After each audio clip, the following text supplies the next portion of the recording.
So that's not on Facebook. The people on Facebook, they don't realise. The people don't realise the level of technology. When I press that button. Yeah. Held together. If he falls over halfway through. By a piece of string. I'm going to ring you up, Schoey. I'm going to ring because I want the listeners on the podcast to hear your pathetic answer phone message. Congratulations. Well, that's irrelevant. You're going to have to decline my call. Do you understand that? Yeah. I want you to decline my call. I'll just.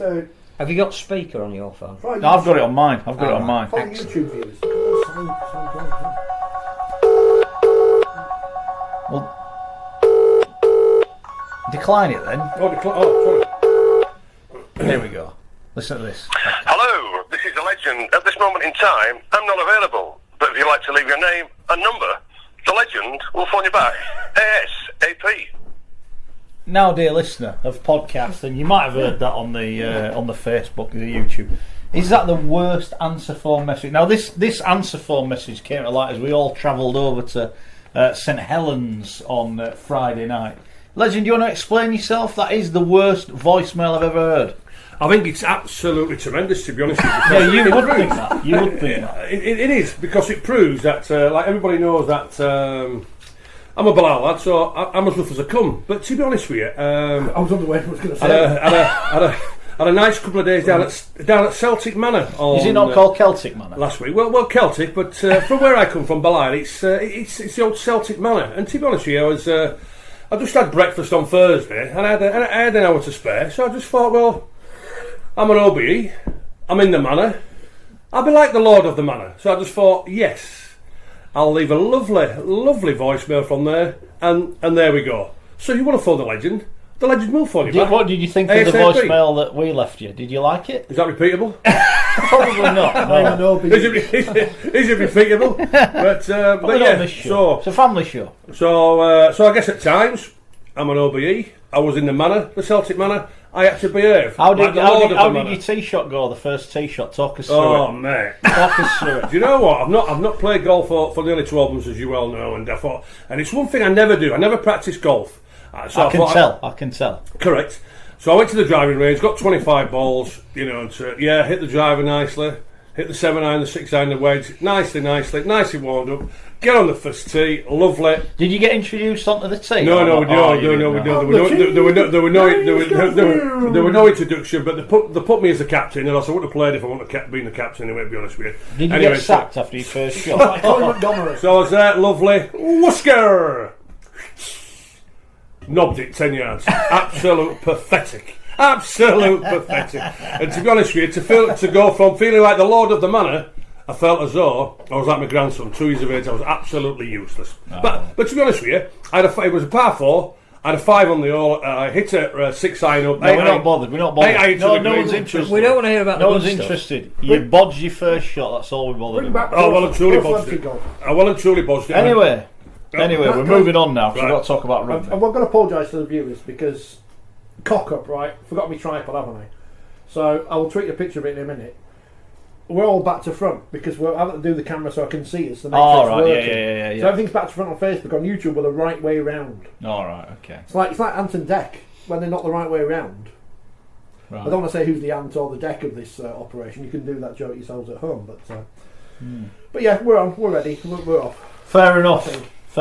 A bit of breaking news. People will be aware of it, I'm sure. It's good news as well. It's good news. And Wayne Bennett has finally done something that Gary will agree with. I think even Gary can't disagree with this move. Wayne Bennett has appointed Ian Watson of Salford and Danny Ward of the London Broncos as his assistants for the Great Britain tour. Brilliant, absolutely brilliant. If Ian Watson's done better, I'd do exactly the same what I've just done with Danny Ward. I'll give it you later. Yeah, I've just congratulated Danny, not just on the great season, but also to congratulations being part of the Great Britain setup. If I had Ian Watson's, I would do exactly the same. Great news, delighted. Wardy, we know what a great job he's doing at London. Watson, everybody knows the way that I like him, like the games we played. Oh, someone's going to... Who is it? Who's going to get your voicemail? Is it Ian Watson? Is it Ian Watson? Schoey, don't ring me. I don't want your number. It's So you just conduct your business in the middle of the show. Absolutely delighted with them appointments, and as I say, Watson plays the game the right way, and Danny Ward's done a great job. So yeah, Mr. Bennett, Well done. Do you think this is a hint at succession planning as well? That not only is it rewarding two of the great coaches of this season who have brought the best out of their players, but do you think Wayne Bennett sat down, or the people that make these appointments said, look Wayne, pick a couple of people who can spend 6 weeks in your company this winter, who you can start to inculcate in the ways that you see the game should be played and taking on what you've done, and that he's picked two young guys who could be... I think it's great for Ian Watson because whereas the Lions principle has to mean something, it can't just be England by another name. To get a Welshman in the coaching staff is brilliant. Yeah.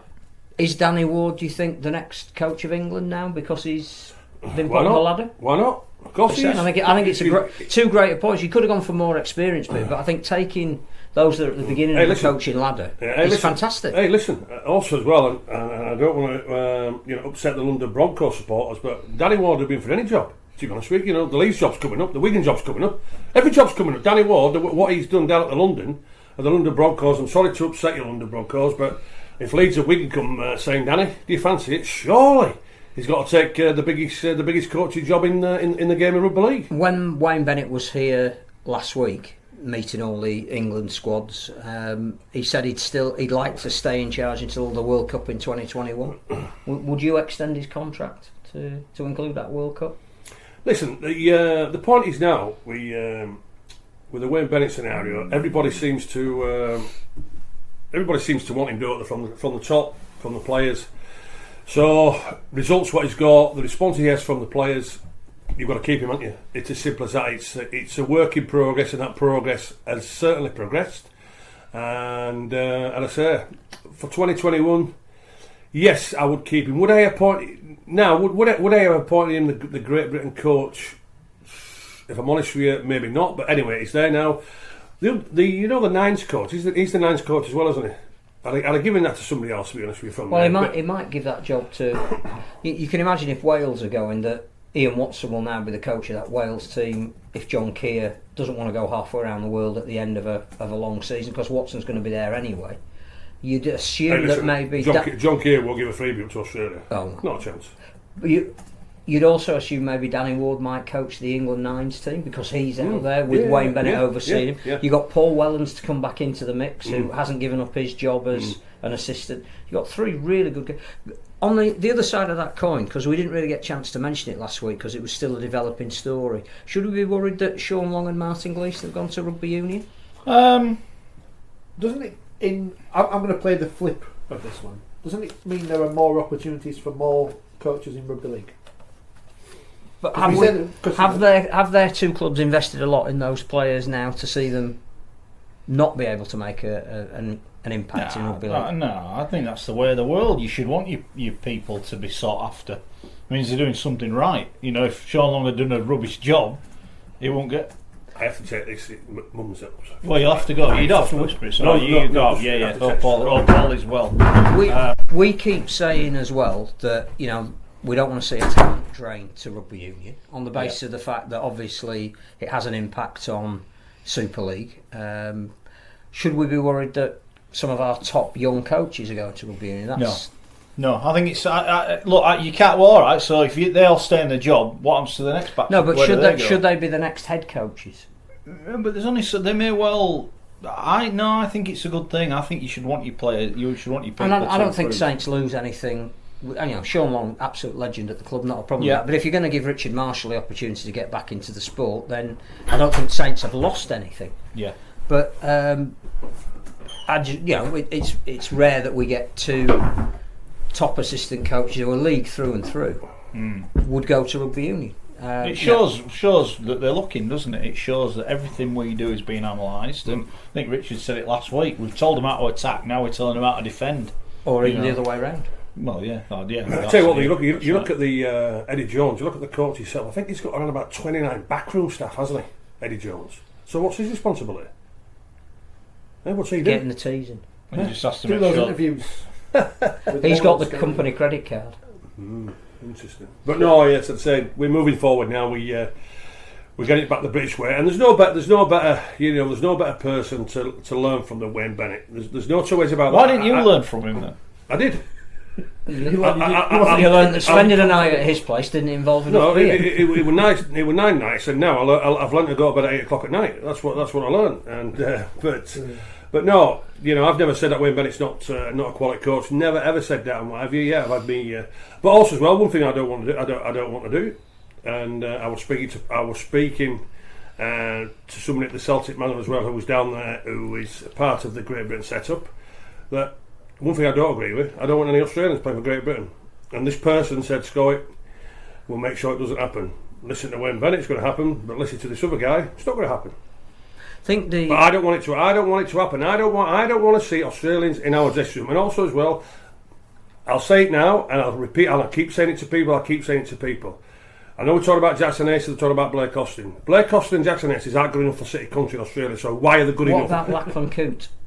Lachlan Coote, would you consider him? Played for Scotland, so it's not as if it's a flag of convenience. He has actually played for Scotland, and this is the British Lions. Rich, Phil, at the end of the day, I said I don't want Australian playing for us, so no, I don't want him in. I don't want him in. It's not a position where we're lacking. But and I say, what I'll say is, as I was just going to finish from there, we Austin and Hastings wasn't good enough for City Country.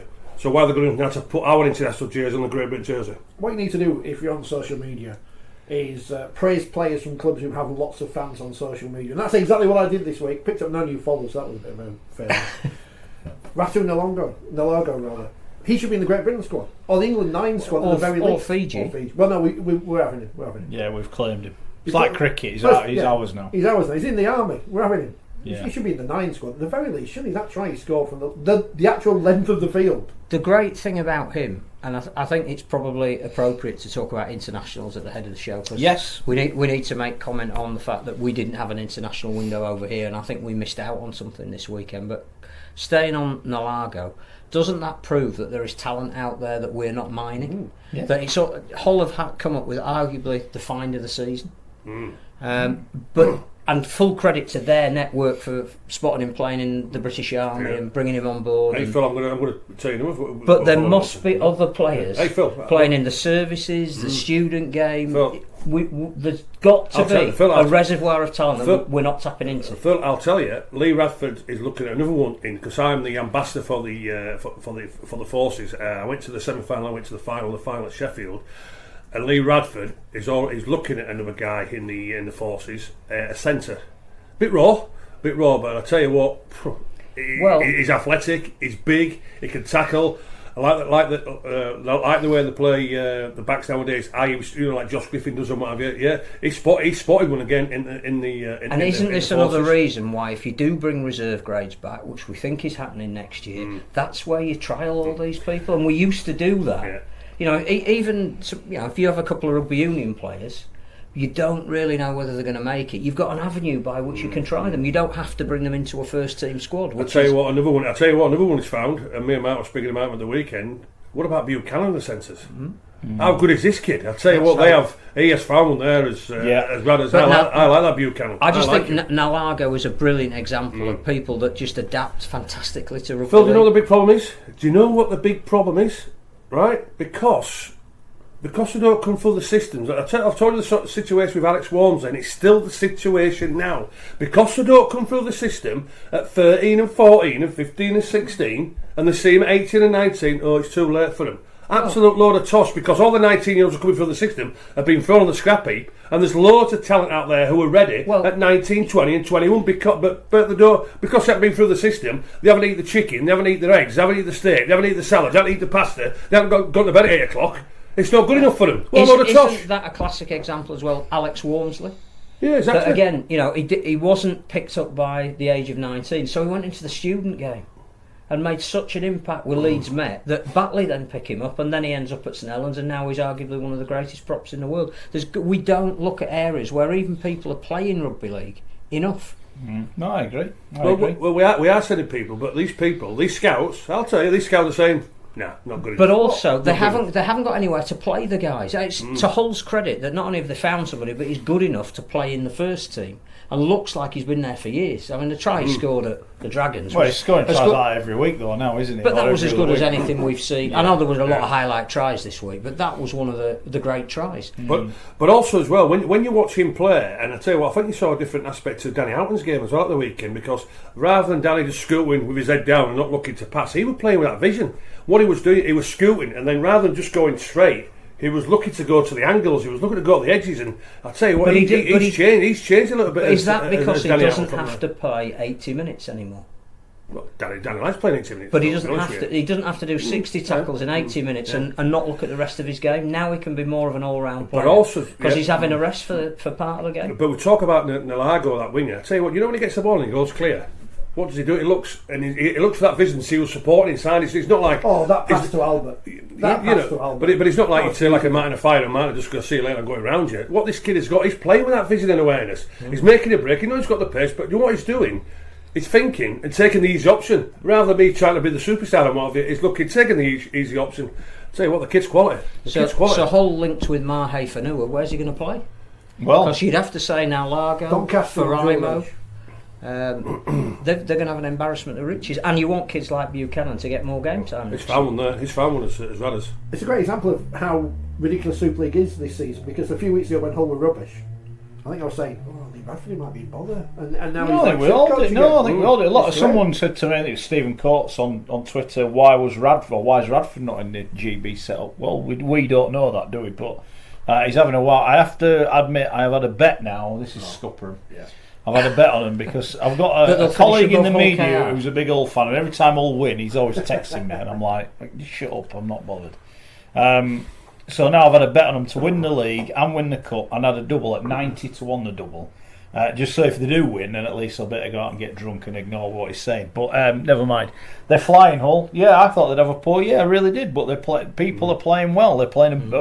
Some are playing above themselves. Some are playing brilliant. And like you said, Nalago, I think just made such a difference. They've got X Factor all over their backline. Kelly, Connor, etc. But what I want to do, we're obviously going to look at the bottom of the table. I want to ask a question here and now. Do you want to just do a bit more on international rugby league? Or I just want to put the question out there. We'll come back to my question in a bit. Is Steve McNamara under pressure at the Dragons? Ridiculous. They're fourth in the table. But they're getting hammered every week. They're getting out. There are no excuses. They're getting hammered every week. I want to know what the people at home think about that. Right, back to you, international. Well, on McNamara very quickly, because it is international. It's Catalan Dragons. Yeah. Well, they're spending all that money they're generating anyway. I think that was a bit of a boo-boo, wasn't it? Bernard Gouache is a very loyal man, as we saw last year when we thought that Steve McNamara was one game away from perhaps getting sacked, and they turned that around, which included winning the cup, and it was Gouache that stayed with him. So I think something major would have to happen for him to change his mind. My worry for Steve's security of tenure at the moment is it's happening at home. If they were losing by the magnitude they did and in the manner that they did away from home, then I think that there's almost an acceptance that that's a bit French, that's the way they are, and whilst it's not an excuse, the travelling, it's always been an issue. But the one thing they have had is the sanctuary of home, that they were very hard to beat. Well, this year, Salford beat them by 40, Hull have just beaten them by 50. That is going to impact upon the 1,500 people they get having that 6-course meal after the game, and all of the money that generates. They are very proud people, the Catalonians, and if that name's been wounded at home. But Bernard's body language during the game on Saturday was, if you'd have put one of my meat cleavers in my hand, I would have gone and assaulted somebody. He looked absolutely livid. Now, what have they got to do for the rest of the season to build now? Obviously, they need to stay in the top 5. Priority number 1. They've got 20 points. We said that's probably the threshold for not being relegated. But they could quite easily drop out the 5. They could even drop out the 5 this week if they lose. At what point do Catalan decide that our defence of the cup was woeful?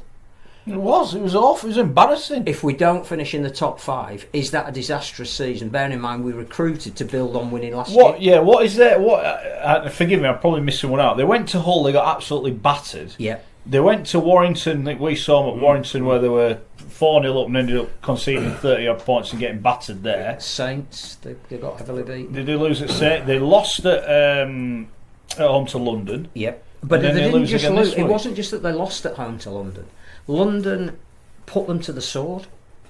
London were brilliant, but when you are that proud Catalan fan base, which again, brilliant that Hull took so many, but that's a massive thing for Catalan to welcome in 1,500 to 2,000 away fans, and then they leave singing all the songs, and you're putting your head down, can't get out of the vicinity quickly enough because of the way that you. But they shouldn't be 50 points worse than the team they're next to on the league. No. Have we got a beat button? No. People on the internet are very concerned that Phil's lost weight, and I'm just telling them, no, we've all just got bigger. Yeah, we just So got it's the same. fatter. Yeah. Okay. That's it. Look at that. International Rugby League. What are you going to swear about? I was going to swear about Matty Smith.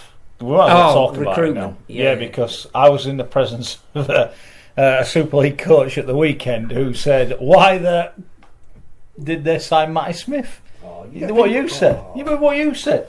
He's killing him. He's killing the way they play. Well, I'm led to believe as well. Somebody's told me that I've been probably getting a bit of stick as well. I'm a bit too harsh on Matty Smith. I'm not harsh on Matty Smith. That was me. I told him that on Friday. I saw Stoltz go. Richie mentioned it, so I thought to myself, no, it's Mark. It's exactly the same with Richie Myler. It's quite simple with Richie Myler at Leeds, and I said that when Leeds signed him 2 years ago now, and with Matty Smith. They're quite simple, not up to the job what these clubs have brought them in for. So unless they realise that they've got to drop them and leave them out and forget about it and bring somebody else in, well, I'm afraid to say they're the problem.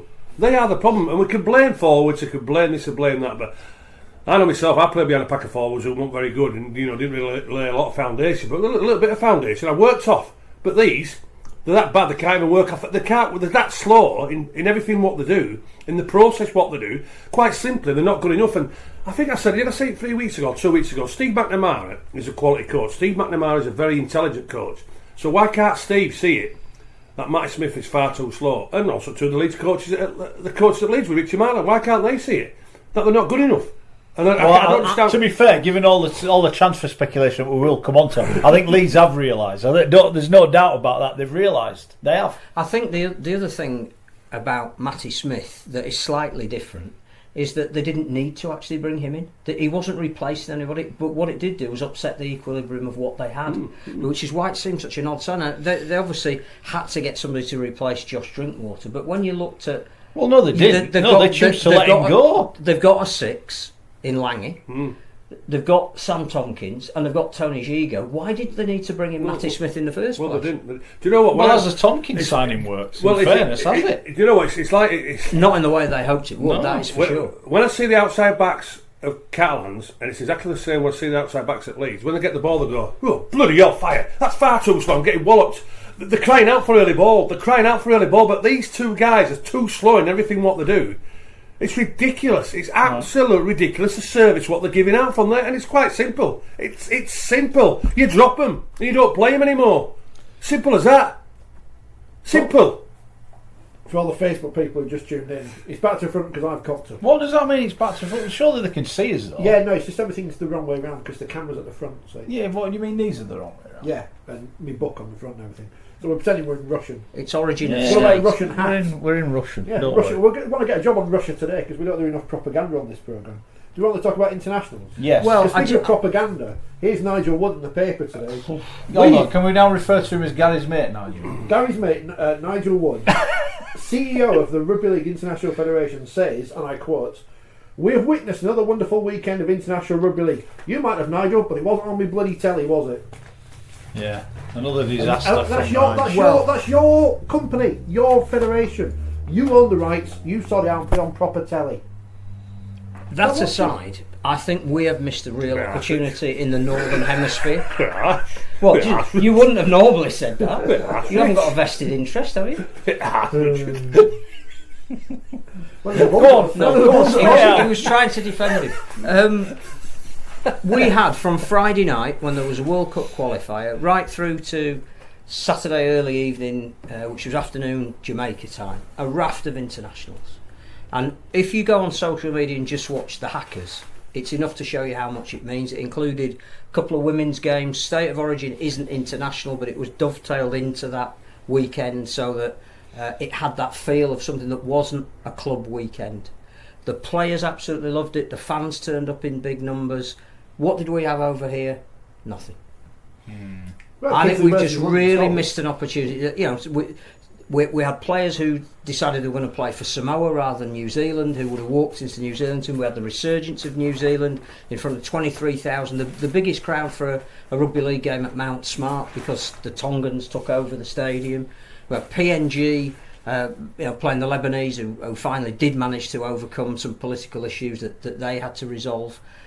So the Cook Islands are now playing America in a World Cup qualifier for one of them to come over and be the 16th team in the World Cup. Everything was focused and centred on what wasn't our domestic competition. And I just think we missed that opportunity. There isn't an answer to what we would have done here if we'd have had the window. It might well have been that, provided the Catalans were prepared to release their players, that England or England Knights went and played in France. We saw the wheelchair team played a 2-test series in France, which, if you got the chance to see some of the highlights of that, France, the world champions, we beat them in the first game, first time they'd ever lost on home soil, narrowly beaten in the second game. Why do we do it in wheelchair but we don't do it with our senior teams? You know, the women's competition carried on this weekend. We should have had a women's international. And yes, there will be some issues with who you play to give you the standard that you need, but we owe it to the French. We heard this debate before. How did New Zealand get better? By getting beaten by Australia. So we have an obligation to play the French to help them get better, and it's always harder to play them in France if they've got access to everybody who plays for them. So instead of seeing the Dragons getting heavily beaten at home, shouldn't that have been the French national team playing against maybe a mixture of England and England Knights, still called England, to give? Well, you're trying to select the team that you think will play for England in the 2021 World Cup. Wouldn't it have been great to give some of the up-and-coming aspiring kids the chance to represent their country 18 months out, with some of the established guys away in France, to give them that experience that it's always more difficult to play the French in France? Well, back in our day, we'd call the under-24s. Fine. But just call it England so that you can promote it. That's what I'm saying. You were great running the 24s, but I managed to get picked at 18, and so did some more lads in Joe Lydon and Andy Gregory and Lee Crooks, but also two of the experienced players who were 23, 24, who had been full internationals and part of that. So I don't mind that, but we don't seem to want to do it. We've got the student international home nations taking place at the moment. So Scotland, Ireland, and Wales have got games.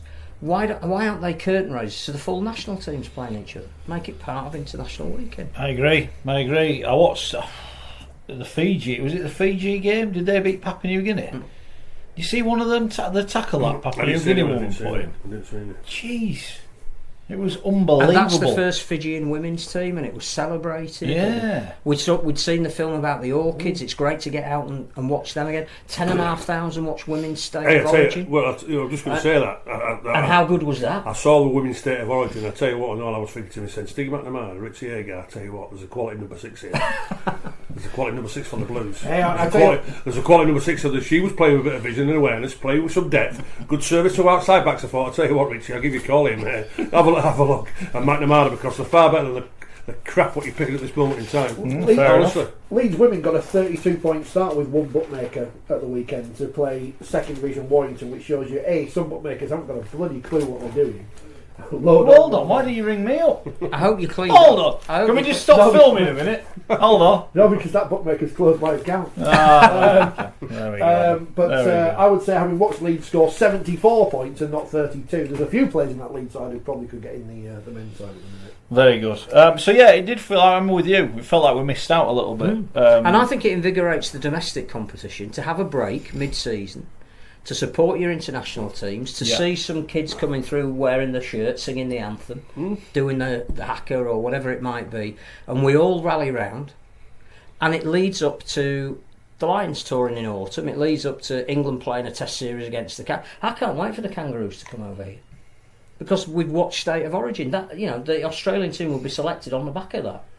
They'll be over here in 18 months' time. We really should know where those games are and start selling them now. Yeah, we should. Absolutely. Yeah, it's ridiculous. So I think we missed a golden opportunity. We did indeed. Right, we'll have a chat about the transfer speculation. I know someone's been on, because I tweeted the other day, Leeds are going to sign someone within 48 hours, and someone said, your 48 hours is up. We'll talk about that in a bit. We'll put you in that list of really bad people on Twitter. Yeah, no, you can do. Yeah. Who's your source? Yeah, exactly.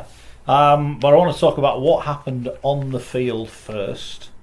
We'll start off on Thursday. Probably the biggest game of the season so far. And London made it 3 wins from 3. A nail-biter, really, at the end. They could have lost it. They won it. 3 wins on the spin. Defeat 26-24. Hull KR bottom of the table. Level with Leeds, I hasten to add. But they are bottom of the table as it stands. What did you make of the game? Well, KR, again, they can score points, can't they? But they can't defend. You know, you look at the games, what they've lost, and the amount of points that they scored at times. It's 22, 24, 26. And they've got beat, so there's a massive problem, a point of view, with defending. But what else can we say about London? You know, when we talk about team, you know, hold on, did you get it right then? 5 years, hold on, be quiet, I spoke over him. TEM team, there's no I in You team, got is it there? wrong, you got it I wrong. forgot those clips up. You know them books so. downstairs, them Fuzzbuzz books, have you still got? Right, anyway, the point is... Fuzzbuzz, wasn't it? The point is, Fuzzbuzz, listen, hey, concentrate. Listen, there's no I in team, we were laughing at you, sorry. As we've said loads of times before, but what more can we say about London? They just go for the full 80 minutes. He gets the response from his players. How good is Luke Yates? Well, you know what people say to me about individuals at London? I don't think you can pinpoint individuals because, as individuals, they know what they're doing to contribute to the team, and as a team collectively, they all work as a team. I thought there was a moment in that game yeah. at the end, 7 minutes left. Ben Crooks gets the ball, breaks away, and you think, this is it. You know, you're watching him run away. He had all with him. You think they're going to score. Yeah. They got back, and not just one or two of them, they were all back. Yeah. Because then Hull KR had a couple of tackles on the line, and the London lads were back, and they were like, go on then, what are you going to do? What are you going to do? You see, and also, they got back, and that to me just showed everything about them. Absolutely. See, also as well, that's not a point of view where it's an individual trying to make himself look good and well. All the team get back from there, and that's great communication. But also as well, when you look at it from a Super League point of view, where these guys were all in the Championship, and they weren't full time, and they weren't supposed to be good enough, when you look at that, what happened in that game, 7 minutes near the end? How fit are these guys? Well, every time I go down, and I forget the guy's name, strength and conditioner, but there's a lot of praise, and I think there's an acceptance they're one of the fittest teams in the competition. Absolutely, that's what I'm saying. You know, from there, and not just because confidence and team spirit and that winning formula, it'll give you that bit. It'll give you that bit of oomph.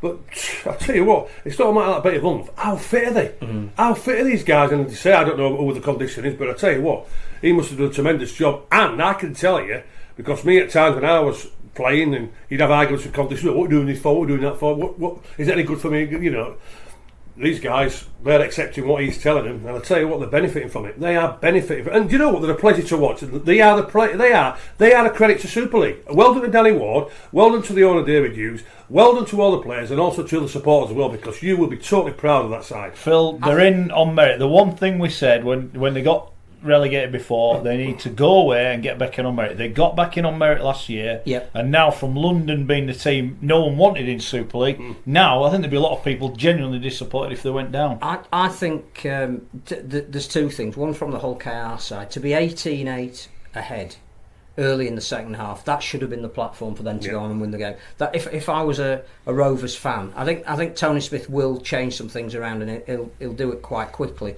But that would be a worry if I was Tony, that my team didn't have the resolve at 18-8 and the tactical nous to close that game down, which is to take nothing away from London, who from a position where it looked as though they were clearly gone at 10 points behind and they'd surrendered the initiative, to turn that around, as they've done in so many games this year, is a massive credit to the belief systems they've got. But I think they do that on the back of unsung heroes. So quite rightly you mentioned Luke Yates, who, when the stats come in, has made 53 tackles, and you look at what he's done this year, and he's heading the tackles in Super League. So clearly he has been. Again, we talk about the recruitment of now Largo. The person that spotted Luke Yates languishing at Newcastle Knights and brought him over here, that's a brilliant piece of recruitment. Lots of credit for London in terms of their spirit and the class. Andy and Sandy all with the same thing. But I would say that there are two people that, for me, epitomise London as much as anybody. And yes, you look at Alex Walker, he's got skill to burn, and it's great that he's come through the London system. But the two guys for me who have been there a very long time but are making a massive contribution are Elliot Keir, who I think every week when they are in the deepest of trouble at 18-8 will take the carry that gets them out. His stats must be really good. And Rhys Williams, who again barely misses a game.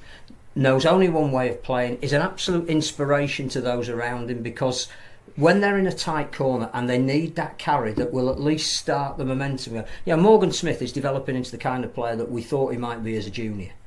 But he can't do it without the right environment to do that, and maybe he's never been put quite in that round. But I think if you look at Williams and you look at Keir and maybe you look at Yates, you just go, if I can't play with these guys, I can't play with anybody. A lot's been made of the fact that they're all leaving, you know, and we can't blame them. They're being offered contracts. So I spoke to David Hughes the other week, and he said, look, I can't guarantee him Super League rugby. Other teams feel that they can. They're going, right? And some of them players might move to a club that can't guarantee him Super League rugby.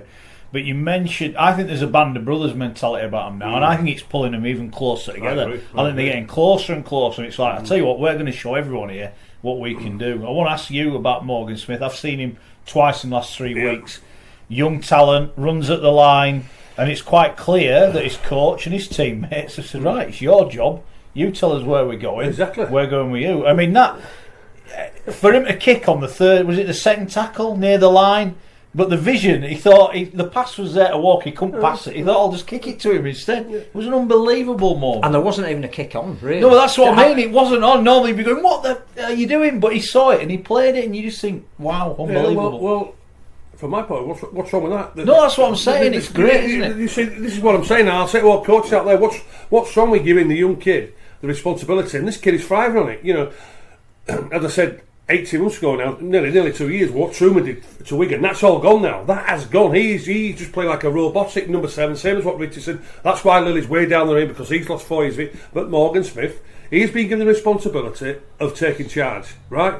And all he's doing is said, right, when I want the ball, when I want to take charge, you follow what I do. And everybody just says, right, of course we will do. You let us know if we're going to pass the ball, let us know if we're going to kick it. You know, and sometimes, the thing about it is he won't know what he's going to at times. But what he will say to his players is just react. Whatever I come up with, just react. If it's an half break, if it's a kick over from there. But he's got the confidence of the coach. The coach is giving that freedom to play, and you're seeing the best now of a young halfback. And that is down to Danny Ward by giving him that responsibility, and also to the players around him believing that he can do that, and they're responding. Great to see. Do you also think that to do that he's had to have had adversity? It's not that he's in the last chance saloon, but he was pretty close to it when he went to London. You know, he'd come through a system whereby he was told as a junior he was one of the absolute outstanding talents. A club came in and made him a big offer, but never really played him. He then goes down to London, which would be a step down in terms of where the respective teams were in the pecking order. But because similar to what Luke Gale did. Yeah, no, you know? and is that the difference with the Trumans and the Richardsons and the Lillys, is that they came in at the top level? Whereas Morgan Smith, Luke Gale had to go through a process of perhaps not being wanted to find their best form. Well, my question, or my answer to that is quite simple. Why weren't they wanted done at 19 and 20 years of age? Because the way they play, the way Luke Gale plays, has been playing now since he was 25, or when he went to London, what have you. He wanted to play like Leeds. So why was he stopped? Morgan Smith wants to play like he's doing at London, at Warrington. So why was he stopped? So that's not Morgan Smith's problem. That wasn't Luke Gale's problem. It wasn't Jordan Lilly's problem back in 2015 when I spotted him. It's not Jake Truman's problem when I saw him 18 months ago. But it's the coach's problem. Do you think Morgan Smith is relishing what he's doing at the moment more because it's almost like he's got a point to prove? Not really. No, I don't think it's a point to prove. What Morgan Smith's doing is, you know, this is playing what I am. It's not my fault I wanted to do. Let me play. I wanted to play. Yeah. Martin says it's only great when it works. If he hadn't scored, everyone would have been, why the hell are you doing that so early in the set? Yeah, that's all sport. What's that, with a kick? Yeah. No, I was like, gee, what's he doing? But he saw it was on and he did it. Mark, and he had the skill to carry it out. Mark, if he'd hoofed it into the stand, everyone would have gone, what are you exactly. doing? Do the Richie Myler. You know what I mean? Hoof it in the stand. You know what I'm saying? Because it's crap at doing it. But anyway, Mark, Richie and Phil, you know my fault. Say, let's see if you do it once. You don't come off. Do it again. You don't come off. Do it again, because I tell you, if you don't come off the third time, it'll certainly come off the fourth time. And that fourth time will be the match winner. I was talking to someone the other day at work. When I say work, I mean my proper job where I get paid. About the coverage of the Women's World Cup and how some commentators and pundits are reticent to criticise any players on the pitch because everything's perfect and everyone's brilliant. And we were talking about the fact I did a Wakefield versus Saints Women's Super League game a couple of weeks ago, where you would be fair in saying that on my commentary I was giving plenty of excuses for Wakefield. But in terms of the fact that many of their players are young and learning what they're doing, I think you can give more excuses to young players who do try things, because at least they are trying to do something that people aren't otherwise doing. We criticise the old players more because they should know what they're doing and they don't do what they're supposed to do. Yeah. No, I think I just thought, look, I've seen him the last two of the last 3 weeks, and he's played a key part. He kicked the winning drop goal, and he created a try that got him back in the game. Pleased as well for Danny Addy. A lot of people who always played against the team he's going to be at next year. How will he play? He played outstanding, and he scored the try, fingertip try. Oh, Jordan Abdul. Jordan Abdul. So who did I say? Lily? Danny Addy. Danny Addy. Sorry, I'm getting confused. Yeah, pleased for him. He was brilliant. Great. No, he was great. And there seems to be a really good partnership between the two of them because they've got complementary skills. Yeah. And I think moving James Cunningham to hooker helps as well. Yeah.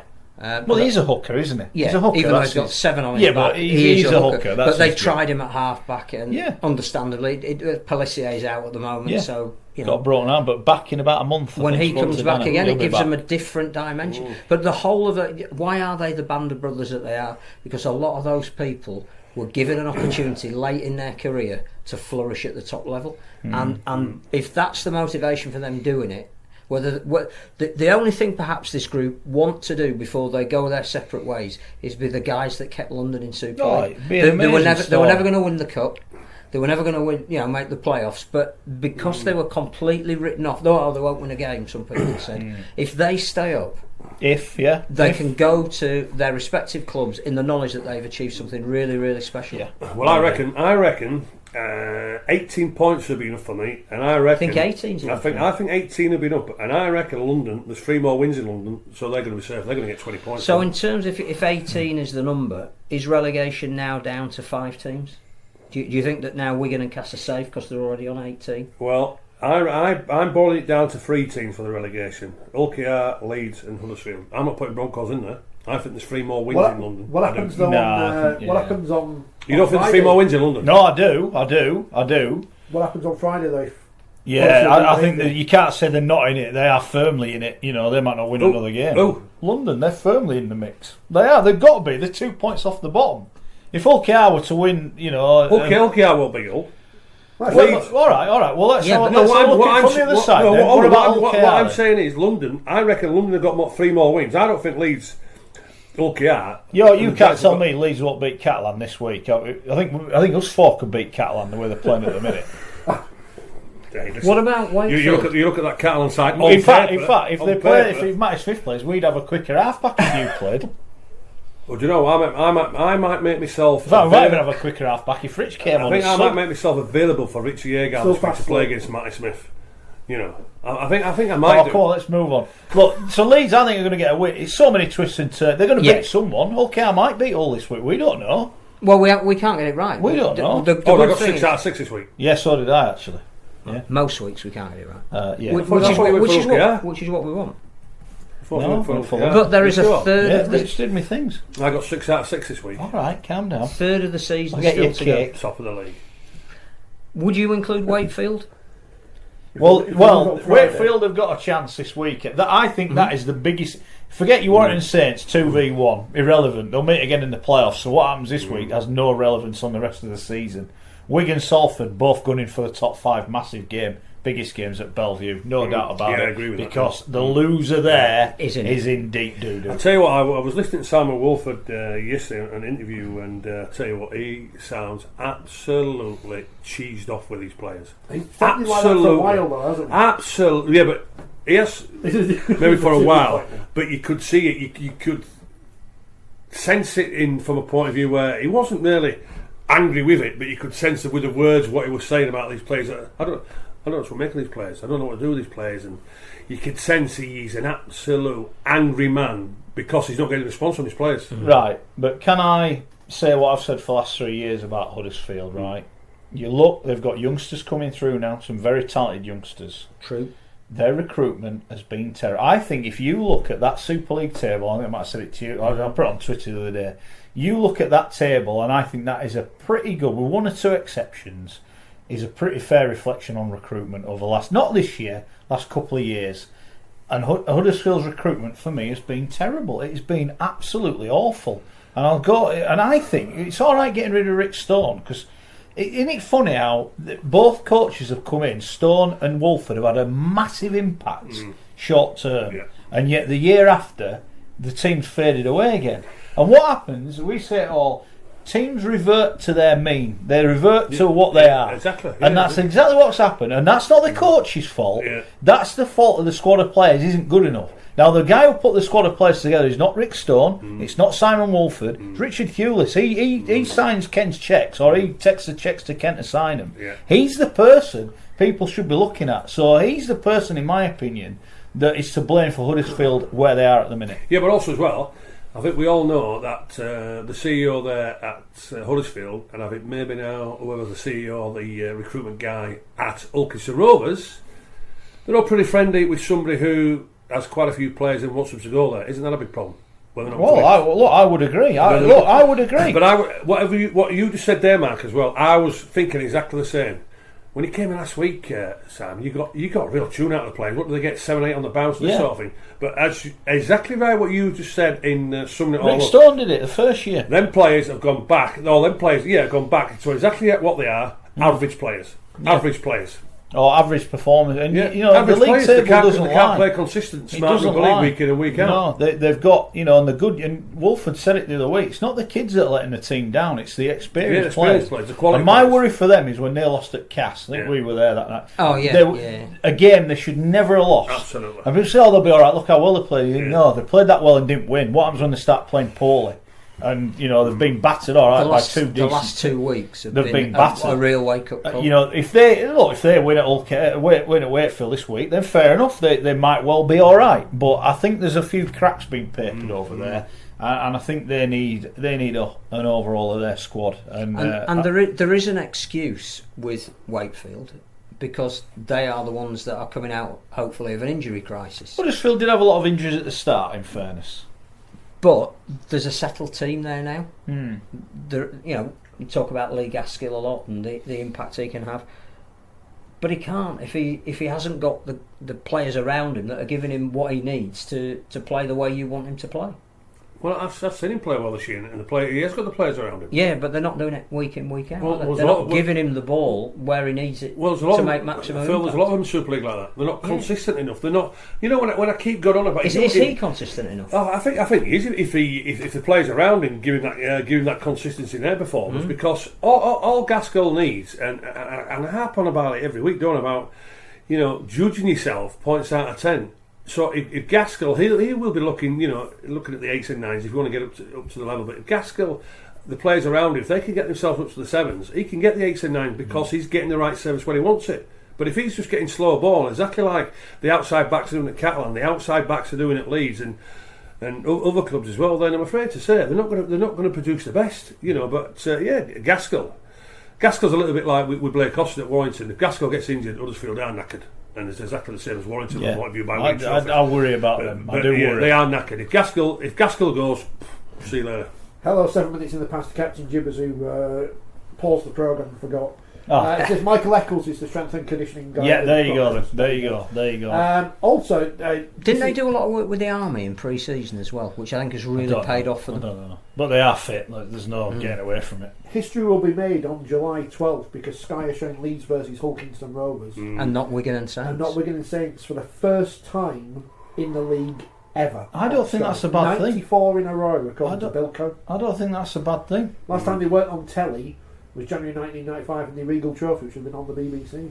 Yeah. And for all them people going, but we should be concentrating on the top of the table. Yeah. The sad fact is, if we can get in the playoffs, they might well play again this season. So there's no wow factor there. Got to be looking at the bottom. And as we keep saying, you're only as strong as your weakest link. Well, the weakest link at the bottom pretty good this year, so let's enjoy it. Let's enjoy the battle. It's what we watch sport for, isn't it? We want to see the drama. We want to see Leeds. Sorry, I didn't say that. It's jeopardy, isn't it? That's why it was brought back in the first place. This is what we all want. Now it's here. Let's watch it. It's like having the £1 million game on and go, oh no, we'll watch 5th take on 7. It's almost as competitive as a championship. It's like what you say, Dan, that what is the interest in St Helens and Warrington in terms of a form line for the end of the season? It's great that they play this week. It's great that, you know, Wolfie's flown the plane over and thrown down the gauntlet and all that, but because the teams play each other so many times, some of the matches become meaningless. The Challenge Cup semi-finals we've been looking forward to for too long because we needed them 3 weeks after the last round. Should be around every month. I completely agree with that. So, you know, I get that Hull KR Leeds will be the biggest game that week, and it might even determine which team gets relegated. So of course you'd feature it. Last time a plane flew over a ground, I think to remember, we have to go back to 2006, 5. Never 7. fear. It's only Kia. What happened there, Cass fans? All right, let it go. All right. So I wrote a comment in their programme the season after. Good news, podcast wise. We're big in. We're big in. Are you ready for this one? I know we were big in Switzerland. Well, we're not big in Switzerland this week. We've been the guy must have been involved. But we are in the charts in Mexico. Mexico. Oh, hey. I don't know. Is the We're team in on Mexico? about going on the road, aren't we? We should wear sombreros next Set up a week. team in Mexico. No, I think that's what other people would do on other TV programmes this day, you know. All right. A bit believing stereotypes. Right. Yes. Ron, are you any more No, before we move on? have we spoken about how Poland's attendances are yet, asked Sebastian?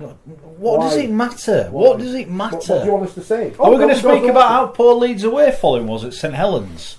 Are we going to speak about things like that? Are we going to speak about how good Toronto's attendance was? But I thought people didn't care about attendances. I thought it was all about what happened on the pitch until it happens that there are better teams in the Championship, or bigger clubs in the Championship who should be in Super League because we need to bring back licensing, but they didn't want that.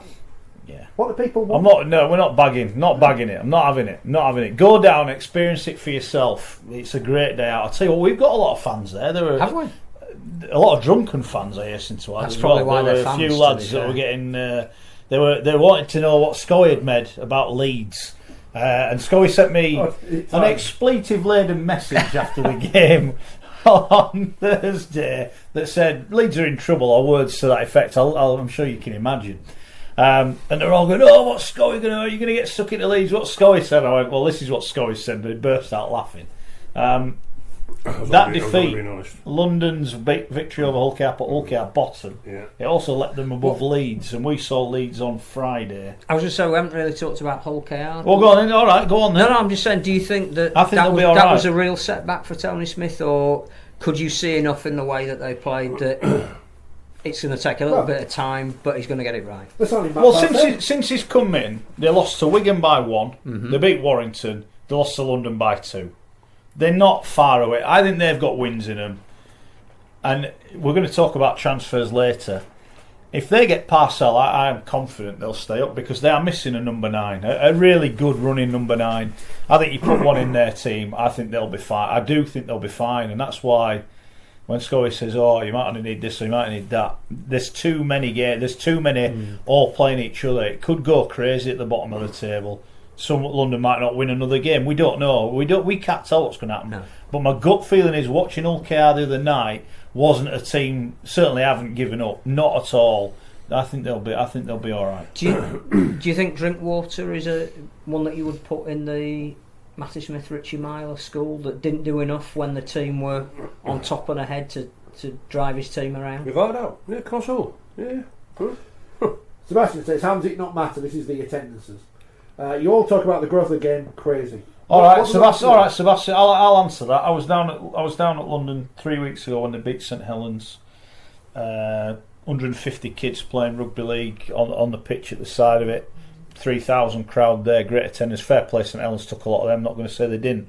Great atmosphere. I dare say those St Helens fans that went will go next year because they had a great day out, even though their team lost. Great day out. Great social.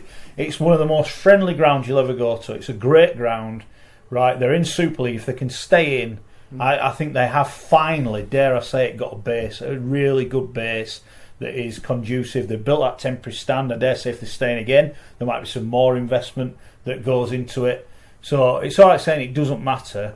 I get what you're saying. It don't look great, but I just think if you're judging London on that, and they're in on merit, you can't deny they're not there because someone's bailed them out. They're there on merit, and you've got to let them thrive. I think there's a bigger question: is how strategically important are London for the sport? No, we know they are. Because if they are, yeah, then you have to find a way of keeping them in Super League because they're coming from a crowd base that's been in the Championship. Well, you for hope 5 that years. they're staying and they're staying. That's it, innit? That's it. You know. How many teams coming up outside of Toronto have got fan bases that the equivalent if they hadn't been in Super League for 5 years? Well, Bradford would be a main one, wouldn't well, and possibly Leigh. it? But not guaranteed if they haven't been in the top flight for that long. Yeah.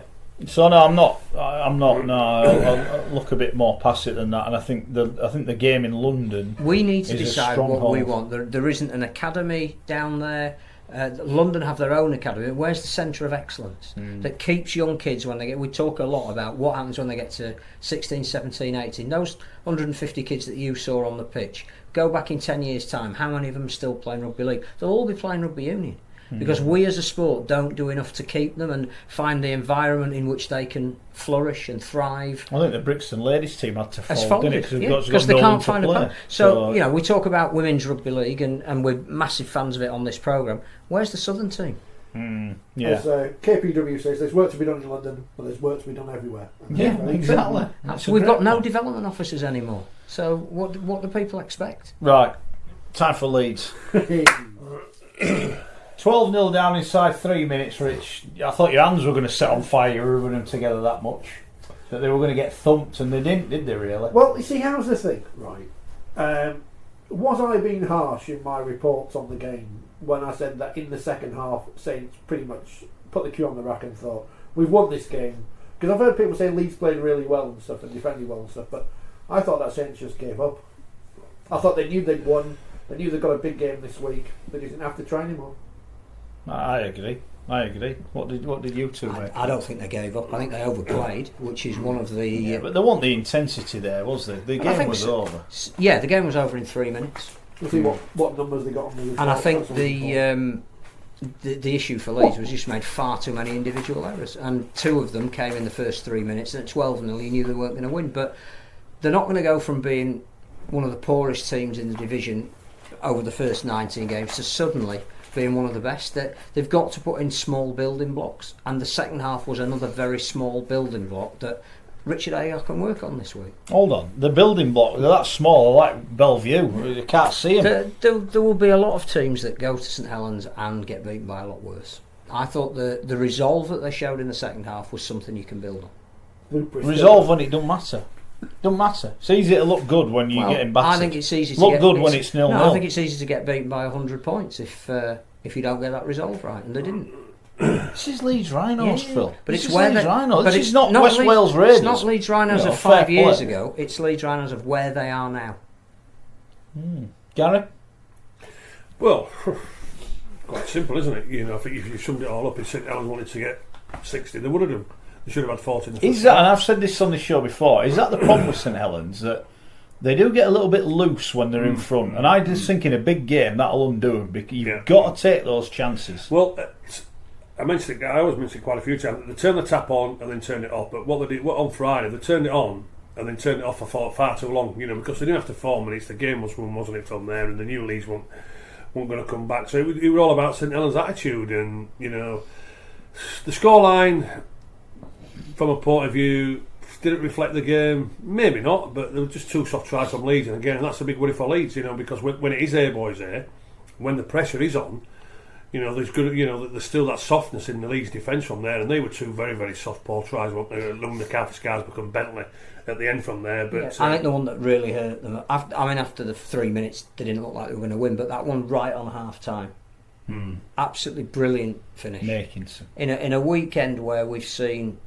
magnificent tries, and again, I'm not criticising Super League, but where is the compilation of brilliant tries of the weekend? Because to be fair, I think they've tweeted them out the game this week. Yeah. But I think they have, what we could have had on Sunday night was Few Like Sport. This is what happened this weekend, and you'd start with London, and then you. When I lived in New Zealand, they used to have like the best 5 players of the week from the NBA, because the NBA is always on the telly when you're in New Zealand. And you think, wonder why we don't have that on the Sky Sports News. Top 5 players from the Super League, and like you said, you put that one in, you put the Nalago one in, you put the Griffin one in, and I dare say there'll be loads more from every game, no matter what. It was just an exceptional weekend this weekend. So why? If you're going to sell it to young kids, what do you want to watch this week? Well, here's a sport that can produce that on any given weekend. Yeah. That try was magnificently crafted and taken, although clearly there was too much space left on the outside. But how Makinson got in the corner, I have absolutely no idea. I think that's where Leeds were done. It was the last play of the half. And at 18-6 and maybe scoring the first try after half time as they did, they've got more of a chance to make an impact. That might have brought more of the beast out of St Helens, but I think that try and half time was the defining moment. I think now, I know you're going to talk about in the second part of it, Mark, about the transfer and who's going to be coming and maybe leaving Leeds from there. But I think I said it when Fernell was in charge, wasn't it? About smelling this coffee. Leeds have smelt the coffee now. Leeds are drinking the coffee because they know they're in the mire. They know they are in the mire. They are in a relegation. Can I ask you a question about that? Yeah. I read the press release today about the Great Britain coaches, and I'm getting quotes off Kevin Sinfield, Rugby League, RFL, whatever he is. Director of Rugby. If I'm Gary Etherington or if I'm Paul Caddick, I'm going, what the hell's he doing? We're in the absolute biggest fight we've had for 20 years. And the guy who's supposed to be running the show is not even 100% here. I'm not saying he don't work out, I'm not saying he doesn't take up a lot of his time. Should he not be standing back from that and concentrating on his job? What's he said with the Great Britain? Well, he's what I mean. He's employed by the RFL. So should he not be 100% Leeds Rhinos and saying, I need to spend all my time on this? Definitely. As I said to Phil, I want him going to bed in his Leeds Rhinos pyjamas with his Ronnie the Rhino teddy bear and waking up in the night thinking about Leeds. He should be thinking about Leeds all the time. Not thinking about England and what's happening with Wayne Bennett and who's going to be the coach. What's that got to do with him? I agree. Was he at all the interviews? Why is he not signing some... Why is he not... Leeds at the minute, right, and I'm going to say this now, right, they're a car crash at the minute, and everyone else in Super League, if they now want to, can squeeze Leeds where it hurts, right? Let's be fair, they're going to sign Robert Louis. We understand that is going to happen, right? But they can't sign Robert Louis because they need to get an overseas player out. So if you've got any marbles and you want one of their overseas players, you're just going to sit there and let them sweat, let them drown in their own sweat. Because until they've cocked this up big time, right? How they've gone about this is it's embarrassing in what they're doing. In the terms that if you're Hull Care, we understand Matt Parcell could be going to Hull Care. Hull Care want Matt Parcell. If you're Neil Udgell, you're going, we'll take him. Yeah. Oh well, it's this. Well, we're not paying that. What are they going to do? There's going to come a point where Leeds are in effect going to have to pay Matt Parcell or whoever it is to go to Hull Care to get him out of the door, and they're just hemorrhaging money. That is what's happening. But that is farcical. That is far. Why has it taken until now for them to go? As he said, why has it taken till they go? Oh, we need an half-back. We could have told you that at the start of the season. What the hell is happening at Leeds? Mark, seriously. But Mark, as I said 6 or 7 weeks ago when Fernell was in charge, I said nobody's smelling the coffee at Leeds. That's what I mean. Why now? Is that, it's not coffee, it's vodka now they're supping, I'm telling you. Whatever should have been smelling, but now they're drinking it. They're drinking it because they're like... This is going to happen. This is a massive possibility. Whether we like it or not, I don't like it. Philip doesn't like it because we are Leeds Rhinos men. We are Leeds Rugby League men. And let me tell you, we was there on Friday night, the lot of us, right? And me, who's played 53 times for Leeds, 147 tries. This show has played 253 times. Yeah, and being the captain of Leeds 3 times, sacked 3 times, reappointed 3 times. You know what I mean? So, and what I'm seeing, it's hurting. It's hurting me, the dross, what I'm seeing. Because what I'm seeing, Matt, right, and I speak to a hell of a lot of ex-players, and the ex-players who have contacted me over the weekend by message. Do you know what the big nucleus of what the messages are? It's quite simple. The players who are playing for Leeds at this moment in time, 3/4 of them wouldn't make the 18 back in our day. So that just tells you how far we are behind with the quality of players that should be putting that blue and amber jersey on. That's how hurtful it is, and I know you two couldn't care less. Look at the smirk of the emotion I'm showing for our club. But Mark, I agree with you. 253 Leeds appearances. I made a couple as well. By the way, I've made a couple as well. I like Leeds. I've said this before. The secret of comedy, they always tell you, is timing. Tweet 3 minutes ago from @Leeds Rhinos. Have you shopped in the Leeds Rhinos mid-season sale yet? If not, hurry. There's up to If not, 50% off. There are on 12 selected players wines, that but you it can won't come last and buy forever. in the sale. I am going to retweet Oh, that. no, Mark. you'll get us in trouble now. Cheers. All those over £50 to live an absolute. Do it on the account. Do it on the 4020 account. Yeah. Does this include Matt Parcell? Just put that and leave it at that. Hey, Just but put also it as in well, there. isn't Shaw Lunt coming to Leeds in place of Parcell? Yes. Well, Parcell's a better player than Lunt, so what the hell's going on? Well, clearly they've identified a weakness in Parcell's game, and that they. And also, they need an overseas quota if they want to get Robert Louis, who they clearly have identified as being of more value to them at the moment. Have you got accreditation? Why didn't they smell this I've earlier? sent an email, but send it anyway. Well, maybe again, under a salary cap sport, they're not. You know, when Leeds were last in this position, they went out and signed Lee Crooks and yourself because they could. So if this hadn't been a salary cap sport, maybe they would have gone and made a bid for a Robert Louis earlier.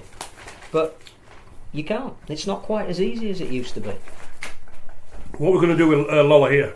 We signed him as a number 6. Lola here, when he came over, said, "Yes, I'm a number 6. I'm the man who can get Leeds down the park. I know exactly what I can do. What am I going to do with him?" Well, he's been to Tonga. Has he come back? I don't think he's due back today, but you would think he'd be in the mix. Where? Because Walker's at full back. Where's he going to play? Might play on the wing because Luke Briscoe got 3 in the paper. John Davidson there.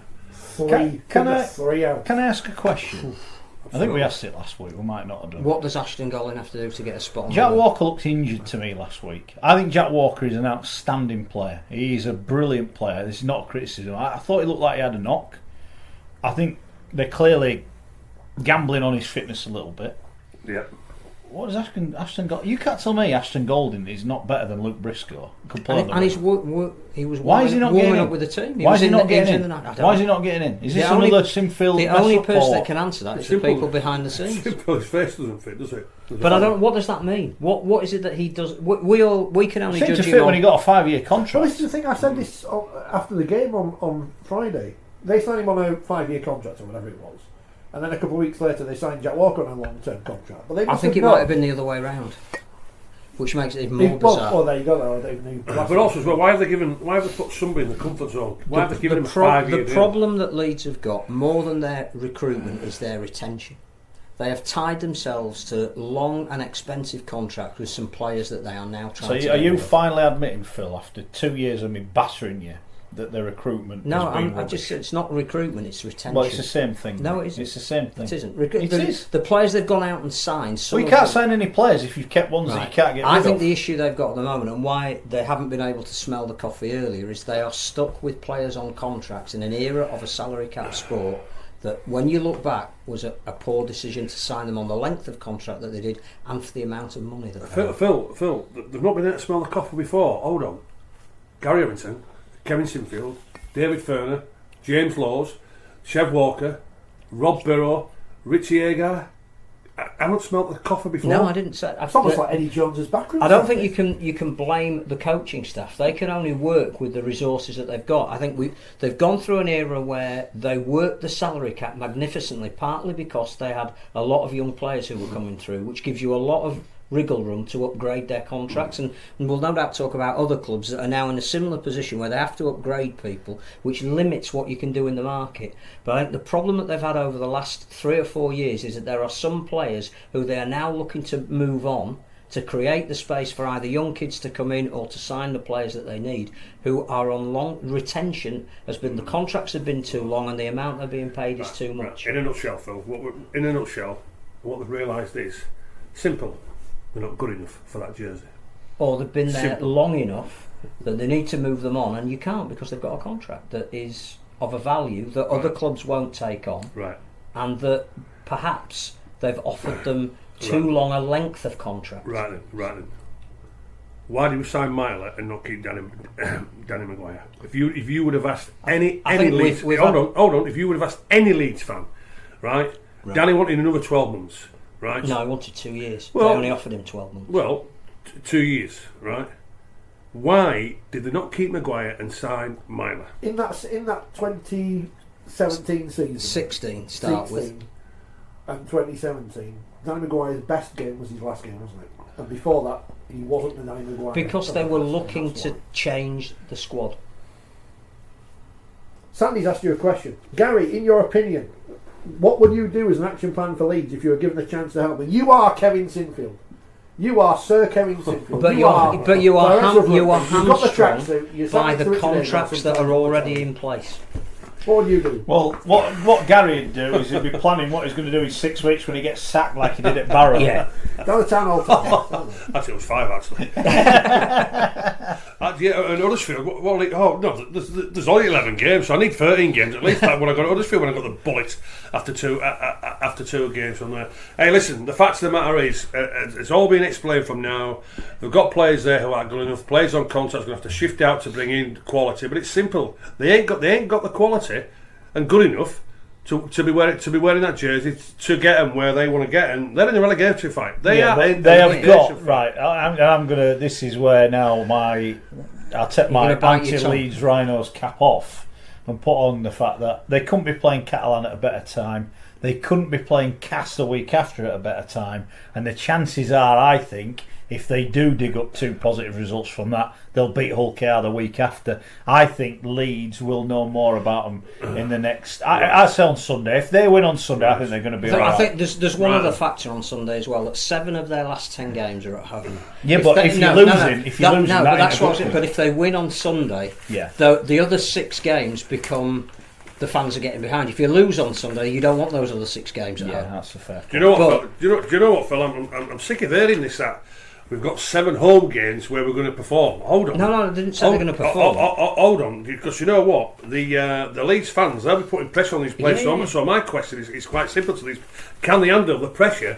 What they are under now? If they can't, they won't deserve to be in that division.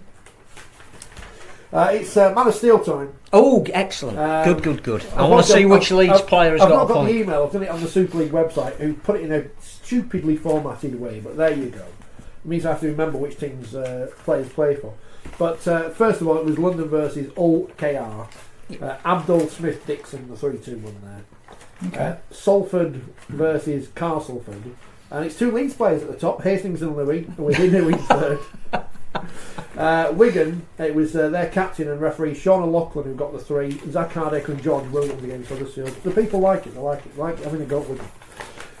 Hull versus Catalans, or Catalans versus Hull. Josh Griffin. Yeah. Jake Connor. Yeah. Right, now bear in mind, Hull won 50-10. Right. Nalongo scored one of the best tries we've seen all season. Albert Kelly had one of his. Yeah, he was good. 1 point. Samasoni Langi. Whoever picked that to be fired. Somebody had been on the buffet. You can't have that kind of. I didn't see the game, and even that's amazing. I know, but still, I've turned over at half time to watch Toronto. I was impressed by the beach. I got 7. Yeah, but so did Matty Smith. Surely 3 Hull players got more than 7 though. Right, gentlemen, can I? Hang on. Are you good for the Man of Steel? Yeah. Right, okay. Yeah, right, yeah. good for them all. Sorry. Wakefield's Joe Weston got 8. Tommy Makinson, Johnny Lomax, Lachlan Coots. How good was Johnny Lomax in the first half? And Darryl Clark, Josh Charnley and Blake Austin for Warrington versus Wakefield. Okay. There you go. You got a bit of stick last week, Legend, for not picking At least I a admit certain player Oh, the week before. What? Move on. yeah, I got ripped into There's it. like letters in the paper today with new ways of picking the Man of Steel. We already moaned about the last one. Now we've got a new one and we're moaning about this already. Yeah. Next time I do a whole lot, he'll get 3 points. Whether he's playing. He's not playing, but he got 3 anyway. And he got 2. Did you forget he was playing? Anyway, let's move on. Let's not let Gary look any more in it than he does. So then, Leeds, come on. Yeah, exactly. So you reckon that Leeds are going to turn the Catalans over, right? I'm just going to. Yeah. A bit Are we having a curry on it? Right, I'm just, absolutely. And do you know what? I'll give you Leeds in 6. I'll give you Leeds and 6 stars. Monday night, next Monday, no excuses. And it's my birthday, so... Is it? Oh, you can play anyway. Yeah. It's Bring cake. It's my birthday. Right, it's my birthday next week. So I've got Leeds plus 6. If anybody wants to... I'll tell you what, there's a curry place here then, right? That's where quite expensive, Phil said. Are you sure? Phil said it was quite expensive. So you're in North Leeds, right? not South Leeds. That's where we are next Monday, right? You're getting Leeds and 6 stars. Your party's all around if Catalan. Right then, let's. It's a shame that everybody knows where we are. They'll all be queuing outside. So good. The question I'm asking here now, then, right then, when you look at the 2 sides from Leeds, yeah, which Leeds players would you swap, or which Catalans players would you swap to put in the Leeds team? Sam Tompkins at fullback, would you swap him? No. I'd rather Jack Walker. Okay, I'd that's rather what I'm Jack saying then. Walker. Right, Yaha, winger. No, you'd have him. Right, David Mead centre. William centre. Hold on. Turner. I just a word for Harry Newman. I thought he became a man on Friday because they tried to bully him and he wasn't having it. And you know what I thought? Good on you, boy. Good on you. I tell you what I will say is, with Newman and Buchanan coming through, we've got some quality centres coming through. Don't worry about that. Yeah. So I'm asking you the question here because I think Catalans and Battle Leagues on the weekend. Lewis Turney, well, he's cracking. Well, in that case, I can't lose, can I? But Luke Briscoe won't be playing this week. So the big Langy at 6, I'd have Langy at 6, but then you've got to choose between Matty Smith and Richie Myler at number 7. I'd rather have Phil Capper with his knee bandage on, to be honest with you, wouldn't you? I would. And then you look at the forward pack: Busquets, McAlorum, Samoa, Julian Garcia, and Casti. How many Leeds players will get into that Catalan what is side? the problem with that Catalan team? How can that team that you've just read out get beaten by 50? I agree, Phil. Again. I agree. Again. I agree. So I agree. I don't think it's about the names. It's about the attitude. Yeah. I agree, but how many Leeds players are good enough to get to that Catalan side who are going to go there knowing how bad Leeds are? They're knowing how bad they are. Surely McNamara's going to get a response after 4 weeks. You know Leeds cost me a fortune the other week when they lost to Wigan, an absolute fortune. And there's every chance they might do again this week. But I can't have Catalan at the minute. I won't have them given. And I think whenever you're in a relegation scrap, the timing of games is so important. I agree. You know, you need a bit of luck, and they're getting a bit of luck. Is that they might look at the way Leeds go, well, they've got hammered, they're going to turn up this week. I don't think they will. They should have turned up last week, having been battered the week before by London, but they didn't, did they? They got worse. I agree. I'm not defending the Catalans because the Catalans at this moment, if I were Burnley I'd have them on the overnight ferry. I'd make them get on the bus to Belgium, I'd make them get on the ferry to Hull, and I'd make them get on the bus to Leeds. Because they've been a disgrace. They get the private jet everywhere. I'd make them cycle on 2 tandems, a 13-seater one and a 12-seater one. That's what I'd make. How are they going to turn it around?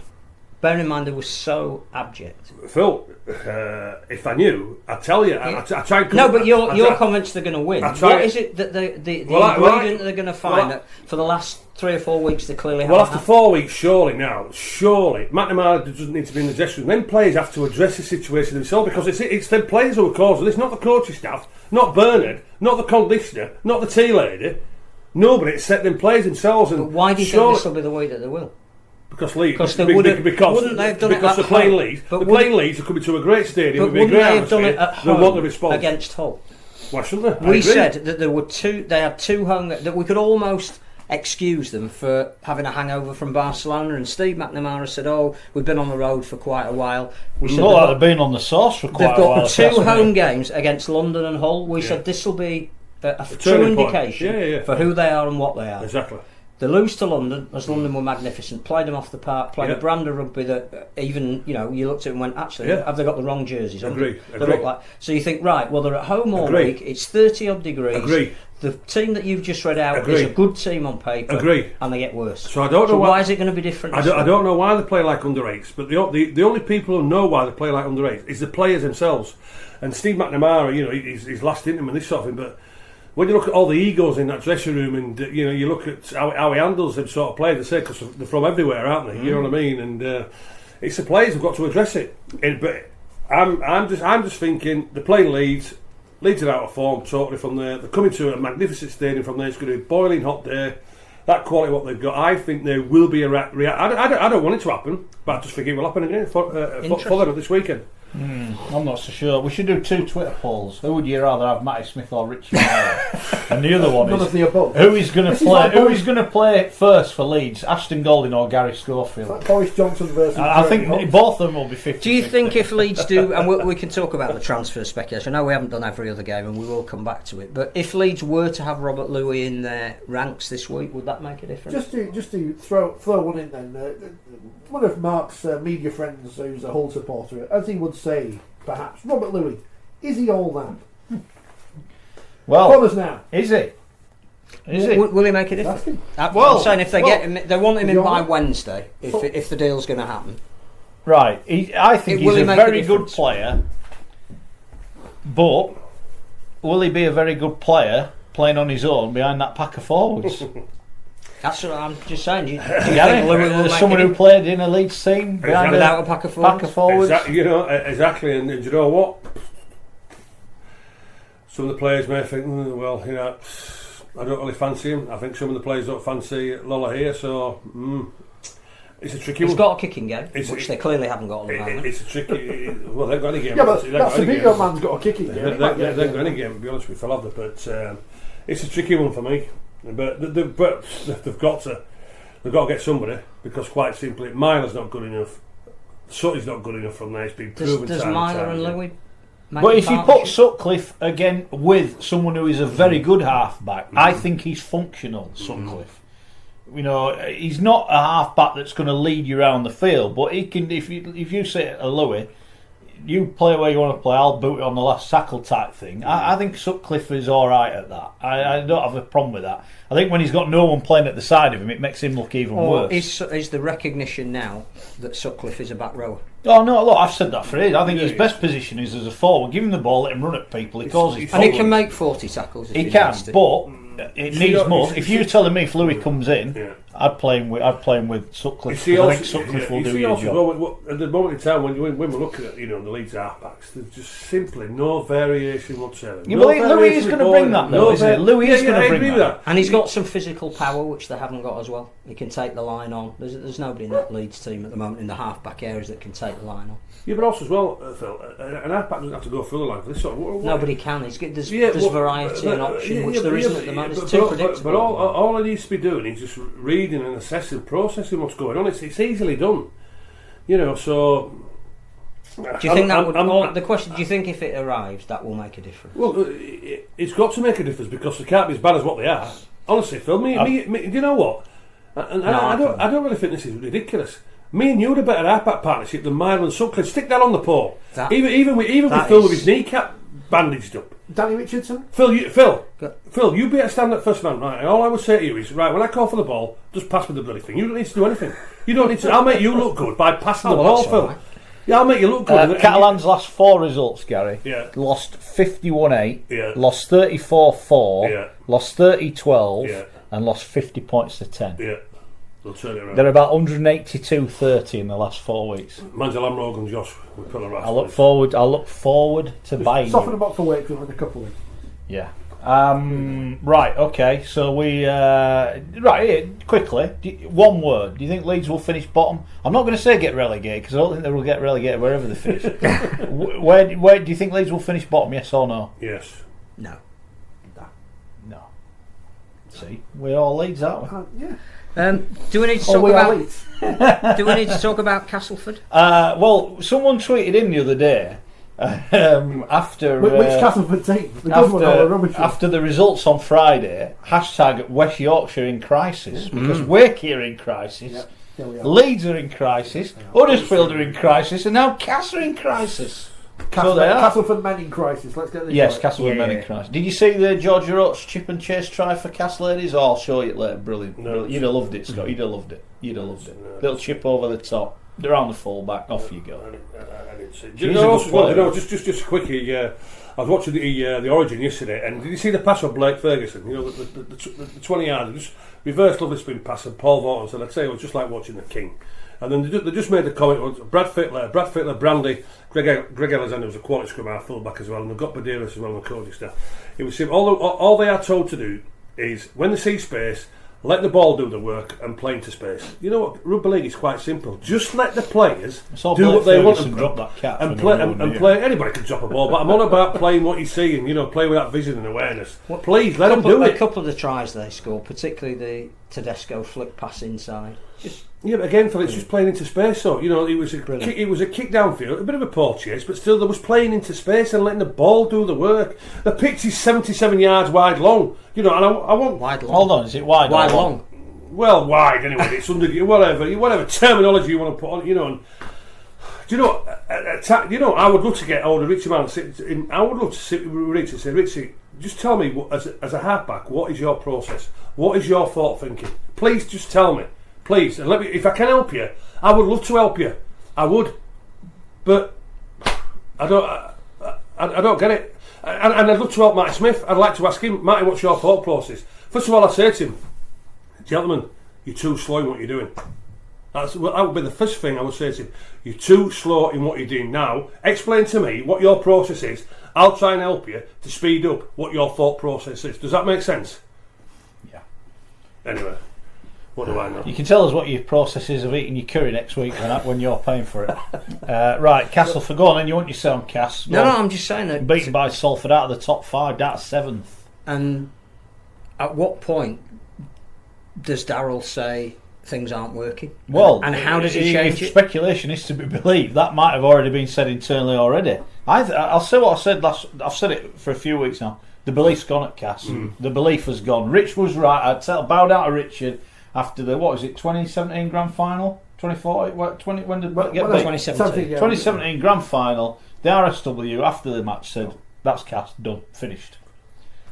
And I really don't like to say it, but I think he's right. I think their window of opportunity has passed. Corridor of opportunity. Should it be a worry? I mean, the 2 points off being in the top 5, but they're 6 points off. Well, if they beat London this weekend, they'll be back. They could be. Depends how many points they win by. Could be back in the top 5. Mm-hmm. That'll be a points avalanche, won't it, Castle London? Because London will just come there to play, won't they? Well, I don't know. How do they turn it around? Because they seem to have gone from a team that had an aura of invincibility about them, particularly at home, to a team now that can't seem to score points. Phil, the style of play has been found out, hasn't it? The style of play has been found out, and they're still heavily going to that left-hand side, but it's obvious the two main men who was part of that left-hand side, well, there's 3 of them, isn't there? Luke Gale, Zach Hardacre and Michael Shenton, they're not there. So why would you keep going to the left-hand side? They've lost 7 of their last 9 games in all competitions, Castleford. 7 of 9. Well, because I guess that's Truman likes to play there, but also as well. So how do they turn it around? Because again, they might have lost Junior Moores with an injury, but what are they going to do with Mitch Clark? Well, they're going to send him to Halifax. Yeah, but what do we think about that? Halifax yesterday. What do we think about that? In all genuine. Oh, is that him was going to Wigan? Yeah, he's been one of their best players. It looks petty. It looks. Yeah, I agree. It especially when we know most of the London team is leaving. Everyone knows, even though none of it's official. Everyone knows all these players leaving London. They just go on and get on with their jobs. Yeah. Surely you've got to be of the mindset that these people who know they've got jobs elsewhere next season are still going to be professional in finishing off their jobs. Well, I'm more worried about the ones who are playing for contracts. Having seen playing afterwards. Tyler Heppy, who's replaced him playing for Toulouse, he didn't man of the match. How did he get man of the match on thing? And that is another farcical situation. But he didn't hold back, did he? No, Toulouse didn't turn around to him and say, "Go and play for Albi," because you signed for Castleford. Yeah. Exactly. Also, as well, can I all the way it's going to be telling him to go play for Catalans. Is that an indication of what's wrong at Castleford, that Mitch Clark has gone? I just don't get it. I don't get it. Clark has obviously gone in and said, "I want X," and they said, "We're not paying you X." And he's gone, "Well, I can get X from elsewhere," and they've gone, "Well, go get X from elsewhere," and he has done. And now he's not good enough to get in that team. Right. Well, can I sling this in? You might say, "Schoey, it's a load of cobs." Well, but you generally do. They're another club who's got a director of rugby. Well, something doesn't seem. Look at Schoey, looks quite proud of himself. He's been thinking about that. I mentioned it to you the other day, didn't I? They're another club with a director. To be honest with you, why do rugby league clubs need directors? Until Workington ring him up and go, "Will you be our director of rugby?" And he goes, "Of course I will." Yeah, absolutely. Yeah. That's a bit harsh. Hold on, I'm trying to get us a gig as halfbacks at Leeds this weekend. Yeah, but they've got no money. You won't be getting paid. I'm asking the question. They'll spend it all on salary cap. I don't know whether that's upset. They're another club with a director of rugby. But it seems, I think you said it last week, it seems to be that their key players, the ones who they've relied upon and who performed so magnificently over the last 2 or 3 years, aren't hitting that level of form at the moment. In the comfort zone. I don't know. Matt Shane's out of form. Matt Meekins out of form. Truman's out of form. Big Milner. players out of form. Eden's out of form. Machine's off at Newcastle. Sorry? Milner's out of form. Exactly. The total spine, or the majority of the major players. Well, does that not say that something could happen and they turn it on like that and they go win the next 7 games? What you're saying about Catalans. Could they do that? You'd like to think so, wouldn't you? Or the coach would like to think so. He's just waiting for the spark to happen. 2 wins in 9 is terrible form. Again, but also as well, a coach can only do so much. The players have got to start taking responsibility for their performances. The players have got to do, but unfortunately, as I've just said, because nobody gets dropped anymore, there's no A team anymore from there. There's nobody giving them a kick up the backside. They're in the comfort zone and nobody gets dropped. They're on contract, so they're being paid They're in the comfort irrespective. zone. So they don't get dropped. So it doesn't matter if they play good, bad and indifferent. They don't get left out. Wakefield, Rich?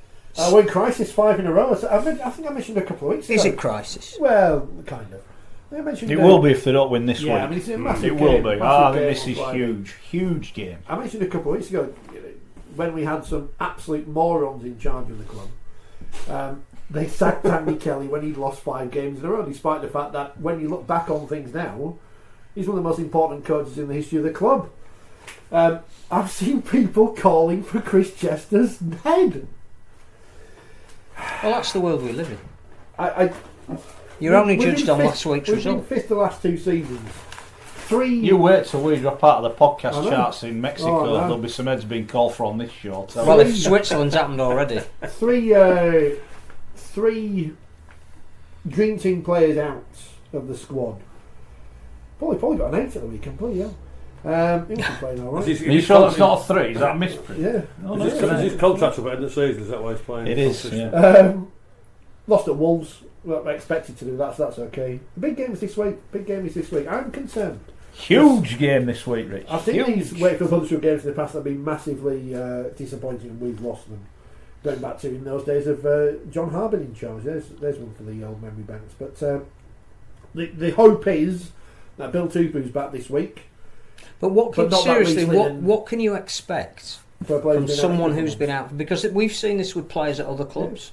That you have to give them some leeway. They're not going to come back as the dream team centre. Maybe. No, but they're going to give you an extra dimension. Yeah, but you yeah. can't heap to. Oh, he's back. Bill Therefore, we'll win. Tupu, by pulling a shot and playing at centre, adds 20% to his winger because the Yeah, guy who's yeah. opposite him goes, I've got But to you get can't him. expect the same Bill Tupu. Not saying He's not coming back too early though, is he? No, I get the impression he's not. I think they've actually held. I think they might have held him back. Because they brought Buffy back too early, haven't they? With the broken thumb. I'm just thinking they were too. Are they bringing him too early? Do some of the players believe the hype too much? Perhaps they do. I tell you what, I wasn't impressed with at the weekend, and obviously I didn't see the game. I was at St Helens, but I saw the tweet afterwards with the aforementioned Wolfie and David Fafita. I don't think after you've lost the game, you should be prattling around with the opposition's mascot for them to sell tickets. Oh, yeah. Yeah, I just don't think that's. You won't be saying that when Big Dave's knocking Scores a him, out, hat-trick, yeah. knocking him out after the playoffs when they've knocked him out. We'll have to beat Huddersfield, I'm not bothered. As we said at the start, it's so tight, isn't it, that it is probably Wakefield might need a couple of wins and that's it. I think if they win this week, they then got Catalans away. Yeah. So Wakefield. Yeah, the next 2 weeks. I'm going to say it now, right? If they don't win on Friday, they are in deep relegation trouble. I think if you said to me, here's a bet, who are you going to put on to finish bottom? Not get relegated, I'm going to say finish bottom. I think the Giants are the team. I just think this game on Friday is massive. Absolutely massive. Well, do you know what? A couple of weeks ago we said about the 5, so I'm going to just mention from there, but I think now we know who's going to be the top 3's in there. Saints, Warrington and Hull. They're definitely Do you think in the Hull 5. can finish second? No, Yes. No. I do. Definitely. They've said they well, if can. St Helens beat Warrington this week and all win, then they'll be 2 points off. Well, maybe, but as I say, definitely 3 teams now because it was only 2 a couple of weeks ago. But now, who is going to be the other 2 teams for the 5? What was that? We don't know. The thing is, at the start of the season, We don't know. when we did all the predictions at the start of the season, there was very much the. You got Sling Wigan in the. Well, only if they win against Salford this week. Yeah. Can we just quickly go back to Huddersfield? Sorry to change tack. Speaking of a big run of games, right? Away at Wakefield, away at Salford, home to Catalan, away at Hull KR, home to Leeds. We'll know about Huddersfield in 5 weeks. Well, I'd say in 3 weeks. We know if they're up or they're in the mire. That run of games is not a run of games you want when you've just lost big back-to-back. Well, Leeds' next 4 games is Catalans, Cass, Hull KR, and I think you're saying Huddersfield there. Yeah. So look at that then. Boy, oh boy. Huh? But it is what we want. Yeah, it is. We get. I don't want as a Leeds fan. I don't want as a Leeds fan. I want Leeds to be second in bloody well league, not bottom. We got accused the other week on, I think it was YouTube, one of the comments saying that is this just the Super League show? And I said no, because we haven't got John Wilkin and Richie Adams on the programme. And they've got proper cameras and stuff. So we need to talk about life outside. Don't they use blue tack? I don't think so. But it's thanks to the unique way they're funded, they can do their programme. So those old people, they don't pay the TV license anymore. No, I thought they had to now. Oh yeah, they do, don't they? Yeah. Good to see Rugby League latching on to any old celebrity as questionable as they can be. And outside of the top flight, Barrow, what a result, winning away at Featherstone Rovers to go 7 points clear of Rochdale, who are rock bottom of the Championship and may as well be relegated now. Toronto march on, having beaten Toulouse 28-16. Is the worry for Toronto that the 10 points clear, when the big games come around, they haven't been tested enough? I don't know. I watch them on telly every week, and they're doing more than enough to win every game. But is it enough once? Well, I watched the game at the weekend, and I watched it as well. Yeah, and you look at who Toulouse didn't have available. Toronto pretty much at full strength. Who probably Chase Stanley would have played. Yeah, and they're making selection decisions as well, which shows that the people are available. Yeah, but on the fringes, the team's pretty static. The team pretty much picks itself. And you look who didn't play for Toulouse, and they lost to ultimately a 78th minute try. I'd be concerned about that. You don't think that the man that they've got in charge knows how to handle a playoff series? Totally. And that's the swaying thing, isn't it? Yeah. But I think you need to be tested. You can't win every game. No. You don't win every game, every big game. I don't know. I'm with you. I think they could probably do with a kick up the backside, if you know what I mean. Lee under the radar. Well, they signed loads of players, don't they? Because they've signed more players. They won 14 at Dewsbury. Interesting, Ryan Browley's on the way back there again, apparently, according to the paper today. Although I did like my tweet linking him with Leeds, which I thought was interesting. Bradford beat Halifax again. Bradford's still outside the top 5. It's down to 7 now, isn't it? I think. Yeah. I think it's down to 7 Halifax are out of it now, aren't they? Yeah. So again, they changed coach and that's gone well. Workington changed coach and that's gone well. That's in League 1, we haven't come to that yet. York beat Swinton 16-12. That sounds like a tight game. And Widnes edged out Batley on Friday 28-22. Which they needed to do, otherwise they would have been again the bottom 2. Sheffield did what they had to do, beat Rochdale 46-24 to just be outside the place. And obviously that defeat for Featherstone. We've now got 3 teams on 24 points, Toulouse, Lee and York. What a season for York.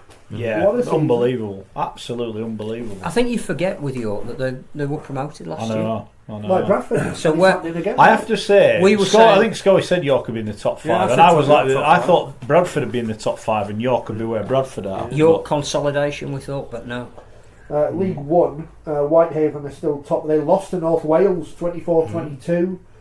So the gap is now 1 to Hunslet to beat West Wales Raiders. I bet Workington are really pleased they sat their coach. Yeah. They plummeted since. Well, Doncaster lost at the weekend and went up a place. I'm going up to Whitehaven in a couple of weeks' time. I've been invited to hospitality at Whitehaven Oldham game. What is the hospitality at Whitehaven? I forgot what pie they call it. Some pie anyway. Jam pie. I've been invited up there, hospitality. Yeah. So I'm Whitehaven Oldham game 7th of July. Could be a decider, that. 7th big of July. game. Yeah, 7th of July. Will West Wales ever win a game? No. No. I don't know. It's not looking good, is it? No. Women's Challenge Cup quarter-finals, and Castleford before the weekend were 1-3 to win the cup. And they beat Bradford 48-8. 1,500 people there. Record just crowd. About. Brilliant. I don't understand why. We need to sell these things to people because the mainstream media. So there were more at Castleford Ladies than there were at Sheffield and Swinton added together. More than every other League One. Attendance. The England wheelchair game results got on the BBC website because the RFL sent out a press release. Why did they not send out a press release about this crowd on its own? Not the other games. I know there's something about the whole competition. Well, it's not as if there isn't a lot of focus on women's sport at the moment. No. 1,492. Kelsey Gentles. She's another one of these people who we can make into a star because she's got personality, but we're still stuck with the same old second division players we're trying to make into stars. Saints battered Wigan 36-0. Yeah. Just think how big the crowd would have been at Cass if there had been 30,000 people watching the Our League game at the same time. Bradford hadn't been playing at the same time. The men. Might have picked up some Or how scores. many people might have watched the St Helens Wigan game if there wasn't another women's game in the cup going on at exactly the same On, time, which was also being streamed. I don't know by how the many club. people watch on the R League app because we don't know, but on Twitch I think it hit about a high of 1,500 watching the Saints Wigan blowout, which is not bad. Wakefield, whoa, only just 26-24 against Keighley Albion. Lisa Taylor's boot. Are they now not the lambs to the slaughter in the semi-final? Yes, but I still believe. We've still got that dream of Wakefield in a Challenge Cup final. You're not going to be making the Castleford Tigers pre-match meal, are you, Rich? I sense there could be a betting coup on here. Standing outside their hotel the night before with a big drum. I don't want to say it'd be something pressing the fire alarm. If Surely they stay in a local hotel, don't they? It'll be at the Roger Thorpe Manor, won't if it? the bookies gave Leeds 32 over Warrington, what do you think they're going to give Cass over Wakefield? But the other semi-final will be fantastic. Oh yes, 74-0 Leeds. I watched that game. Some great tries. Is it Francesca Goldthorpe who's doing a GCSEs or something? It's got a hat. It's ridiculous. By the way, we mentioned Wakefield. One of their young players, yes. is ill, isn't she? I saw that on social media. I'll find that. Lulu. Yes, is it Lulu? Yeah, I tweeted this afternoon. Our thoughts with her, and hopefully the strength she needs in her illness will get her through it. I think that was all the results. They did the draw on a local radio station, which couldn't be asked to tweet it out afterwards.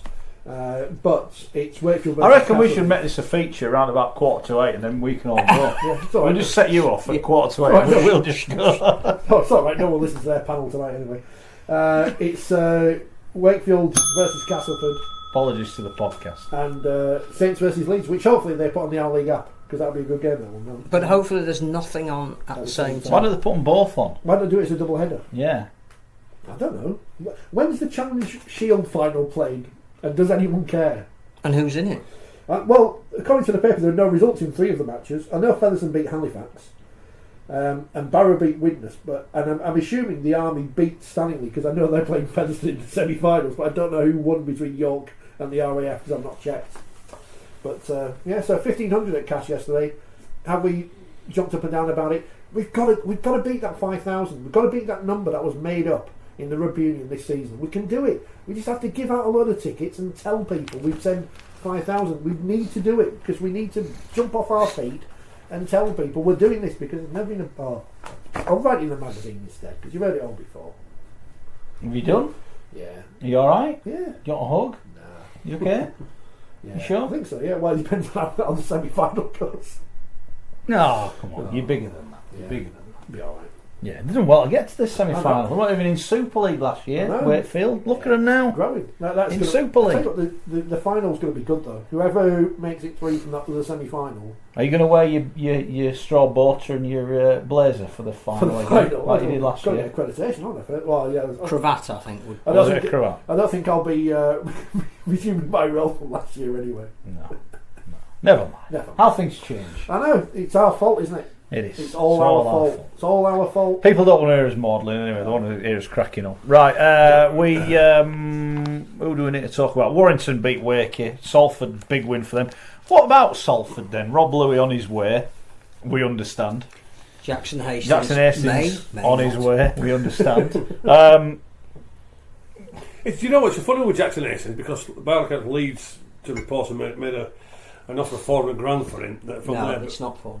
Well, but they made an offer for him, though. Yeah, it's not $400,000. Yeah, that's what it says in the league, especially. Not for 10 games of his contract left. But it's a funny with Jackson Hastings because what he wants in his contract is he wants an NRL release clause in it. Well, he's not going to get that. Someone's going to spend big money on him, is he? No way. Do you think the other thing is that what we're missing here is actually Joey Lussett?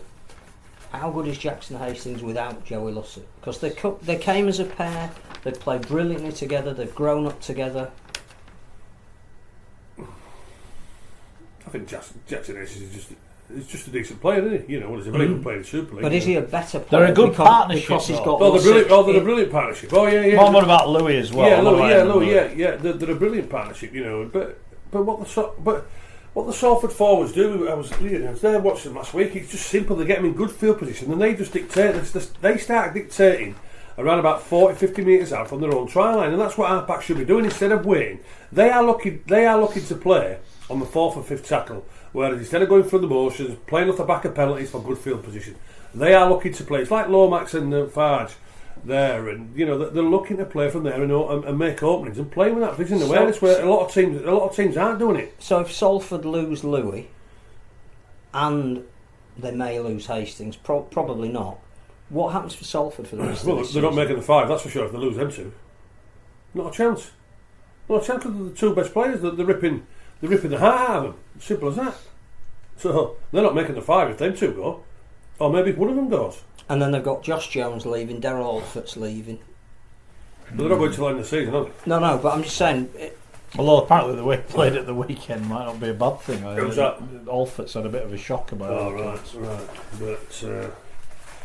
But again, the coach himself, he gets a tune out of his players from there. Yeah, they've been a bit inconsistent at times, haven't they? But when they're on and when they're hot, I'll tell you, they could beat anybody in there. But he can't make changes either because he hasn't got the squad. No, exactly. No, he can. I just think it's a shame that we get to a point with some clubs where it's almost like they've reached their threshold and they have to go down again and rebuild to go back up. And it seems a shame because Ian Watson doesn't deserve that. He's better than that.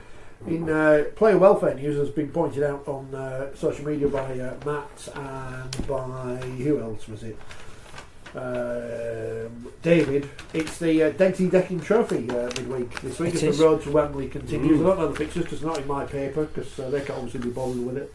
But I think Sheffield, Doncaster, Sheffield, at Featherstone. Lee Barrow at St Helens. Oh, thank you. Widnes Dewsbury and York Batley. Lee Barrow at St Helens. Why can't they play at their own ground? Lee? Is it used for football? It might be getting reseeded, might it, for football, to be honest with you. Tell you what would be great if York got to Wembley, wouldn't it? It'd be brilliant. Yeah. It'd be great if Widnes got to Wembley. And Sheffield, because there's stories you can Alright, here's one. Who would you back to win that now? Who would you back to win that cup now? You can't rule out York. Well, Widnes have got a great chance, haven't they? Because they're not going to get in the top 4. But do they need to secure their status? They're going to be alright because the teams below them are not as good as them. That would be my theory. There are some worries about Widnes' financial viability going forward as well. I would think that I don't know. You can't rule out Lee with the players that they're recruiting at the moment. The form that. But what type of team are they going to put out? Or is the fact that they have gone on a bit of a run mean that they could potentially? Who have they got next week? I think they'd want to go to Sheffield on Sunday. That's both teams are playing midweek, aren't they? So but that's a massive game, isn't it? In terms of the top 4, there's still a lot of games to go. Yeah, but I'm not sure you could afford to drop 2 points. I think if you're Lee, you're maybe a chairman of a club who is investing heavily at the moment in the competition. Getting to Wembley will get you some of that investment back. Will justify the players that you're signing at the moment. So I wouldn't rule Lee out. Lee York could be a good final. Yeah. Contrasting styles a little bit. Oh, there's a bookmakers taking bets on it. Is that what you'd expect? Because they would. I'm just trying to find the. It's a shame again that, and it's I think the concept is a great idea. It's just a shame these games are being played in midweek. Yeah, I agree. Because is it on the app? No, well, it doesn't say that it is. I mean, it hasn't been. I don't know if it's been announced yet. I just think if we'd had an international break this week, they could have played, couldn't they? Well, that's how you do it, isn't it? Could have been played on this weekend. Cass, by the way, now 2-7 to win the Women's Challenge Cup. Saints 4s. I tipped them at 8 at the weekend. Leeds 6 and Wakey 25's got to get on the winning. Who is the best team in the Women's Super League? Who's the best team? Castleford, isn't it? Are they? This season so far. So why are they the best side then? Why? Just now. They were good last year, and they've recruited, and they're even better. So all the girls, what they've got, they've gone from Loch Lane and Casper. Rhiannon Marshall from Leeds, and she's the best player in the competition. They signed someone from Leeds, have they? Yeah. Why was that allowed, Phil? It's a salary. No, Leeds is skint in it. Because I think is she a halfback? Is she a halfback? 13, loose forward. She's a proper 13. Leeds have got a lot of players coming through, and I think that's how it's supposed to work. Right, share out the talent. To win the 1895 Cup, Leeds 6-4, Widnes 5-2, York 6s, Sheffield 8s, 12-1 bar. Interesting. I'll have a think about that tomorrow. Right, let's have a look at the predictions then. I think this is another huge week. We kick off on Thursday. Hold on, what's that? York Batley's on our league, according to Matt Horton. Alright, okay, cool. Good. I'll watch yeah, good. So, right, we start off on Thursday, 27th of June. Hull KR against Hull FC. Legend. Yes, well, Hutchinson Rovers, well, they'll want to score a few points, but also the big problem is conceding plenty. And the way the Black and Whites are playing, I just can't see any other win, to be honest with you. And I'm not going for the Black and Whites because I used to play for them and I want to, save a bit of face and a bit of pride, to be honest with you. But I just feel as though the way Hull are playing, they can beat anybody at this moment in time. The forwards are laying a platform, there's plenty of purpose from there. Good creativity and variation from the halfback. Jake Connolly's in great form. We've seen the centre coming from Buchanan, Shaw's in his form, the winger, Naludi, Nalaga. Everybody's just in great form for the Black and Whites, and I just can't see how Rovers can hold them. Honestly, I just cannot see how they can hold them, and I think the Black and Whites will win this quite easily. And I know now the Red and White, and is it seen as a Red and White fan? Oh, you're only saying it because you're Black and White. I'm not saying that at all. I tipped you to finish higher than what the Black and Whites do this season, so that's what I felt the side what you had before the season started. But the Black and Whites, everybody's playing to their potential. I think this will be easy for the Black and Whites. I'm going 24 to Hull. I think that Tony Smith will have an impact on Rovers' defence. I'm just not sure it'll be enough this week because Hull look like they can score from anywhere. We talk a lot about what's the difference between teams at this stage in the season, confidence and belief. The manner in which Hull dismantled the Catalans, that is why I think they'll win. There is an issue with turning it around, but London proved that you can fly back from Perpignan and still win on a Thursday night. I think Hull, was it today, were on Bridlington Beach and have had cryo chambers, so they'll be well prepared. There'll be a nervy atmosphere around Craven Park because for Hull KR it's more of a must-win game. But I just cannot see at the moment Hull losing on the basis of the fact that every week they're getting better and they're building up to some very big games, not least the semi-final. That'll be in their eye. So I'm going Hull, but I think it will be closer than the new, so I'm going Hull by 10. There's going to be a Hull badge up here as well because I'm going for Hull FC as well. I'm going to go for them by 12. I wanted to go by more, but for some reason I think it's a derby, so Hull KR will be better.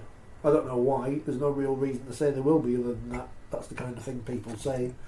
But Hull, having written them off earlier in the season, and like Schoey, having tipped Hull KR to finish above them, that's not going to happen now. Hull are very impressive. Hull are in form. Hull by 12. FC. Yeah, the worry I have about Hull in brilliant form and confidence must be sky high, and it may well be enough. Short turnaround. Hull KR played Thursday night. Hull played Saturday, red hot in the south of France. Can they turn them around? We saw London do it this week. They managed it, didn't they? They managed a short turnaround and won, so I've got to back Hull. I think it'll be tight. I think Rovers won't give up without a fight. I would say Hull by 4. The other thing we don't know is whether Matt Parcell will be playing for Hull KR, which could make it, as you say, could make a difference. New player coming in who plays in that. You're right, it could do. Well, you want to change? Do you want to say if Matt Parcell plays? No, I'll go. Hull will still. Well, we've all tipped Hull, which means based on recent prediction on this show, KR win by about 40-0. Leeds fans are hoping Matt Parcell plays Hull KR. That means they can sign Robert Lowe. That's what we're saying.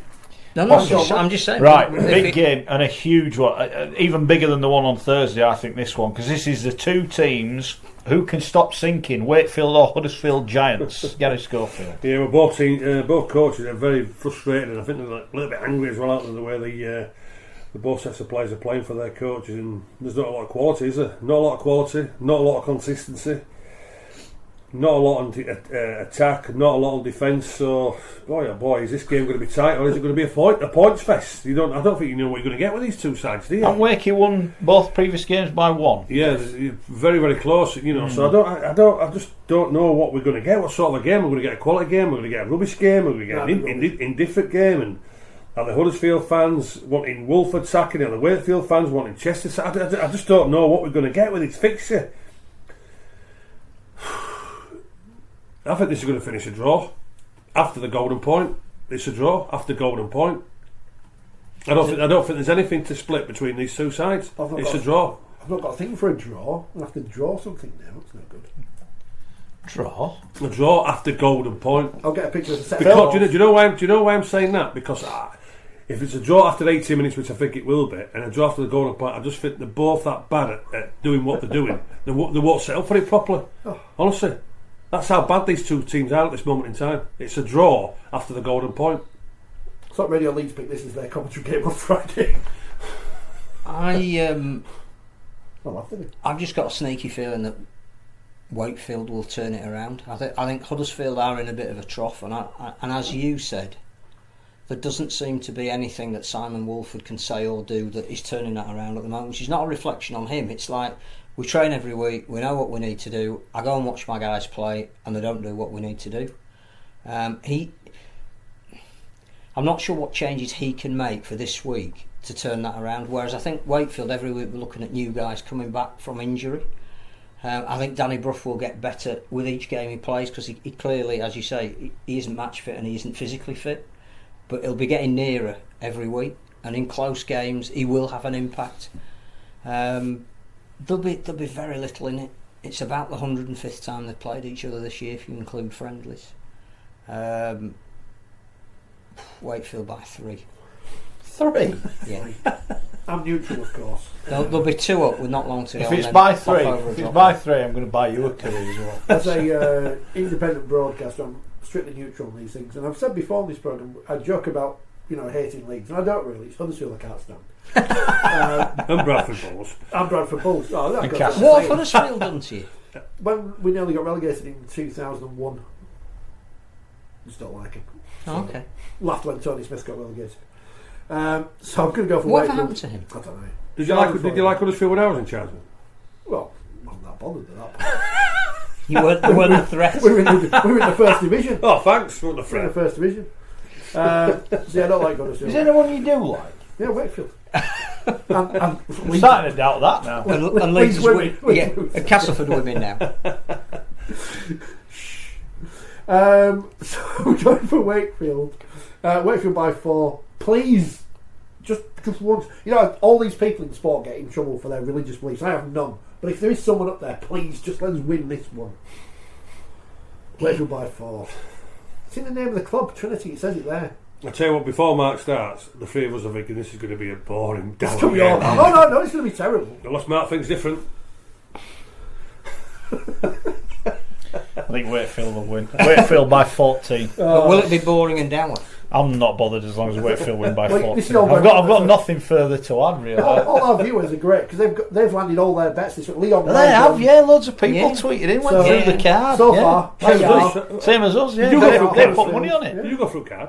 I Rich, did you get can't sick of it? remember. I can't remember from one week to the next. Right, come on, let's crack on. Warrington, St Helens. It is second against first. We really should be interested in it. I can't help but feel if it was the semi-final or the grand final, I'd love it. Yeah. This week, I'm not overly bothered. Yeah, plus as well, we're all from this side of the Pennines as well, aren't we? So we're not really bothered, to be honest with you. Our So, podcast goes I think as far it's- as Mexico. No. We almost got to Rochdale once on the podcast. yeah. I think the Tijuana taxis, all their fans listen. The to question the for St Helens, they went through the motions against Leeds last week. Turn the tap on, turn it off. I would imagine Justin Holbrook will want a more intense, want a more enthusiastic, longer minutes of that sort of effort and commitment and purpose. I don't think the Warrington forwards, the Landhill Saints forwards, the creativity, the speed of what St Helens have got. The Saints will put a marker down against Warrington this Friday. I think the Saints will go on with the job. I'm going to St Helens by 14. In some ways, although there isn't a lot riding on it, it's very important for Warrington. It's more important for Warrington. I think they need to prove that, as again, we're sensing that Hull are coming into form. Well, obviously there's a semi-final coming up for Warrington as well. They're going to be judged on the games at the end of the season where they were found wanting last year. Yeah. So I think in some respects they have to perform. Yeah, and they got bullied by St Helens in the first game, didn't So to be taken seriously and not be dragged back into will they even finish in the top 2, I think they have to win. They've got I think they're pretty sure they've got Saints at home twice in the running. But I just love what I'm seeing from Saints at the moment, because I think there isn't an area of their squad that you can't get excited by. I think that all of their backs are capable of producing the incredible. I think they've got a mix of forwards that can do anything. They're clearly not the same team without James Roby, but I think Aaron Smith is getting better with the more game time that he gets. I can't see a weakness in Saints at the moment. So I'm going to go Saints by 6. I'm hoping Tommy Makinson continues his good run of try-scoring form at the moment, having tipped him at the start of the season to be the top try-scorer and then doing absolutely nothing for most of the season. He's now starring and scoring those Tommy Makerson worldy tries. Justin Holbert says the best ever at finishing. And I think he will be again. I'm using that reverse psychology of the plane. Warrington have gone too early with the plane. Every time they've built a game up like this, they've struggled. Yeah, I agree with that. So stick your social media and your Wolfies in the bin. St Helens are going to win this one, and they're going to win by, what have I put? St Helens are going to win by 4. I think it's a game Warrington have to win. And I just wonder, with Saints losing Zebte and no Roby, he might well leave another couple out this week. I don't know if he'll leave any out this week. I think you think he left them out with a view to this week? Yeah, I think it's a marker performance for them. In which case, they're the better team. So I was really disappointed with Warrington at St Helens. I just thought they got outplayed, outmuscled, out everything. I worry about Warrington's pack. I really do worry about Warrington's pack. I hope St Helens turn up and take the chances that they will create. I think they'll leave too many points on the floor, but I just think they'll be too good. I think it'll be tight. Saints by 2. Wigan Salford, the battle for the top 5 continues. Who'll be playing for Salford? We don't know. Who will still be at Salford? We don't know at the time of the recording of this podcast. We do know that Adam Walker won't be playing because he's the only player to be banned this week. Wigan coming on the back of it on, is it 3 successive wins? They're at home. Yeah. Wigan Salford, Schoey. Yeah, they're going on the radar, Wigan, out. They're just going about the business nice and quietly from there, and just the way that they want it. And Salford, you can get quality, or you can get average, can't you, from there? But I just feel as though the Warriors just getting back to something like they want to do, going about the business nice and quiet. They'll keep Jackson Hastings quiet. I'm going to Warrington, the Warriors to keep the roll going. I'm going Wigan by 10. I think at times when your form is inconsistent, you look to find a player that perhaps who you don't expect, who can help turn things around. I just think Chris Hankinson's form at the moment is absolutely fantastic. I agree. And I don't think you would have picked him as being the guy around who Wigan would have been, the catalyst for their improved form. And his goal, championship. And his goal kicking's really good. Yeah. Which again has been an Achilles heel for Wigan a little bit. I can't see Wigan losing. They seem to be getting a settled team, a settled way of playing under Adrian Lamb. They're moving forward. They're the team that nobody else wants to be in the top 5 who's going to be in there. You really wouldn't want to play them in a knockout game. We forget too easily that they are the defending champions, even though they've had real personnel issues this year. I think there is too much disruption at Salford at the moment. I'm not saying that they've decided that because they've got 18 points that they're prepared to allow some of their players to go, but I think they know that they're not in danger of relegation. A couple of weeks ago we were saying half the league might be dragged into this. They deservedly beat Castleford to put themselves, I think, out of that picture. Yeah. Financially, the issues are bigger for Salford at the moment. They need to release some money to keep going this season and start building for next. I can't say anything other than a Wigan win, and I think Wigan's issue has been scoring points, but I think they will this week. I think they'll win by 20. Alright, Rich? I'm going Wigan as well. I joked last week they could still win the grand final, and they actually could. Yeah, of course they can. Which is both funny and tragic at the same time. But having seen how bad they were against Wakefield early in the season, when Dave Fafita, playing for a contract, blitzed them just before half time, they've improved. Although I did say the other week that Leeds were back and then they weren't within about 10 minutes of sending that tweet. So I'm going for Wigan, and I'm going for Wigan to win by 4 points. I think if Louis leaves, and by the time you watch this, it might well have left, he might not have left, but I think if he leaves, I think we talk about that band of brothers at London. Well, the band of brothers at Salford is breaking up big time, and I think Wigan will win. They've beaten them twice already this season, I think, haven't they? Yeah. I think they'll beat them again. I think they'll win quite easy. I'm going to go by 14. Right, Saturday, there are no games in the Super League, so we've got a Sunday. Although there is Coventry Doncaster on our league. It is. Go the Bears.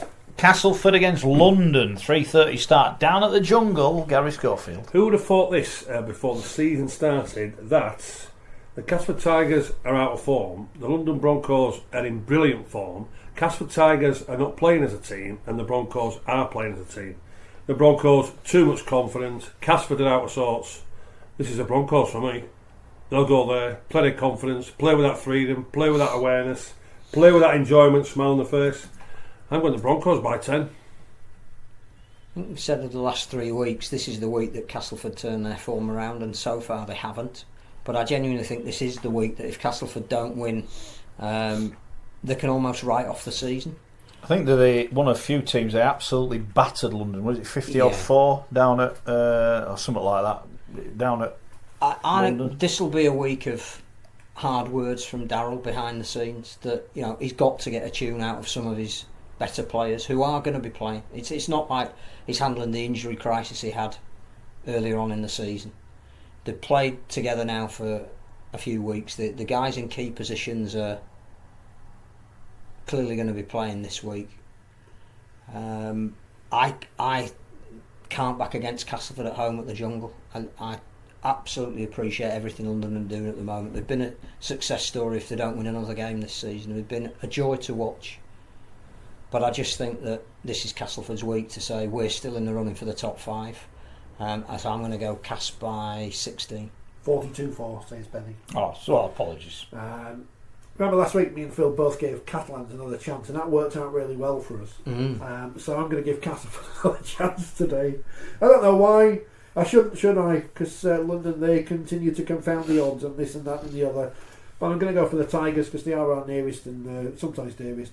And I'm going to go for them by 4.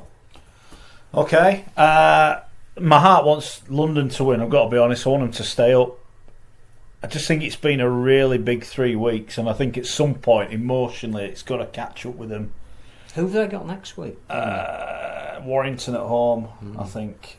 They just got to make sure they don't go on a slide. Yeah, well, they've won 3 on the spin. They're one of the form teams in the competition. I think they can win.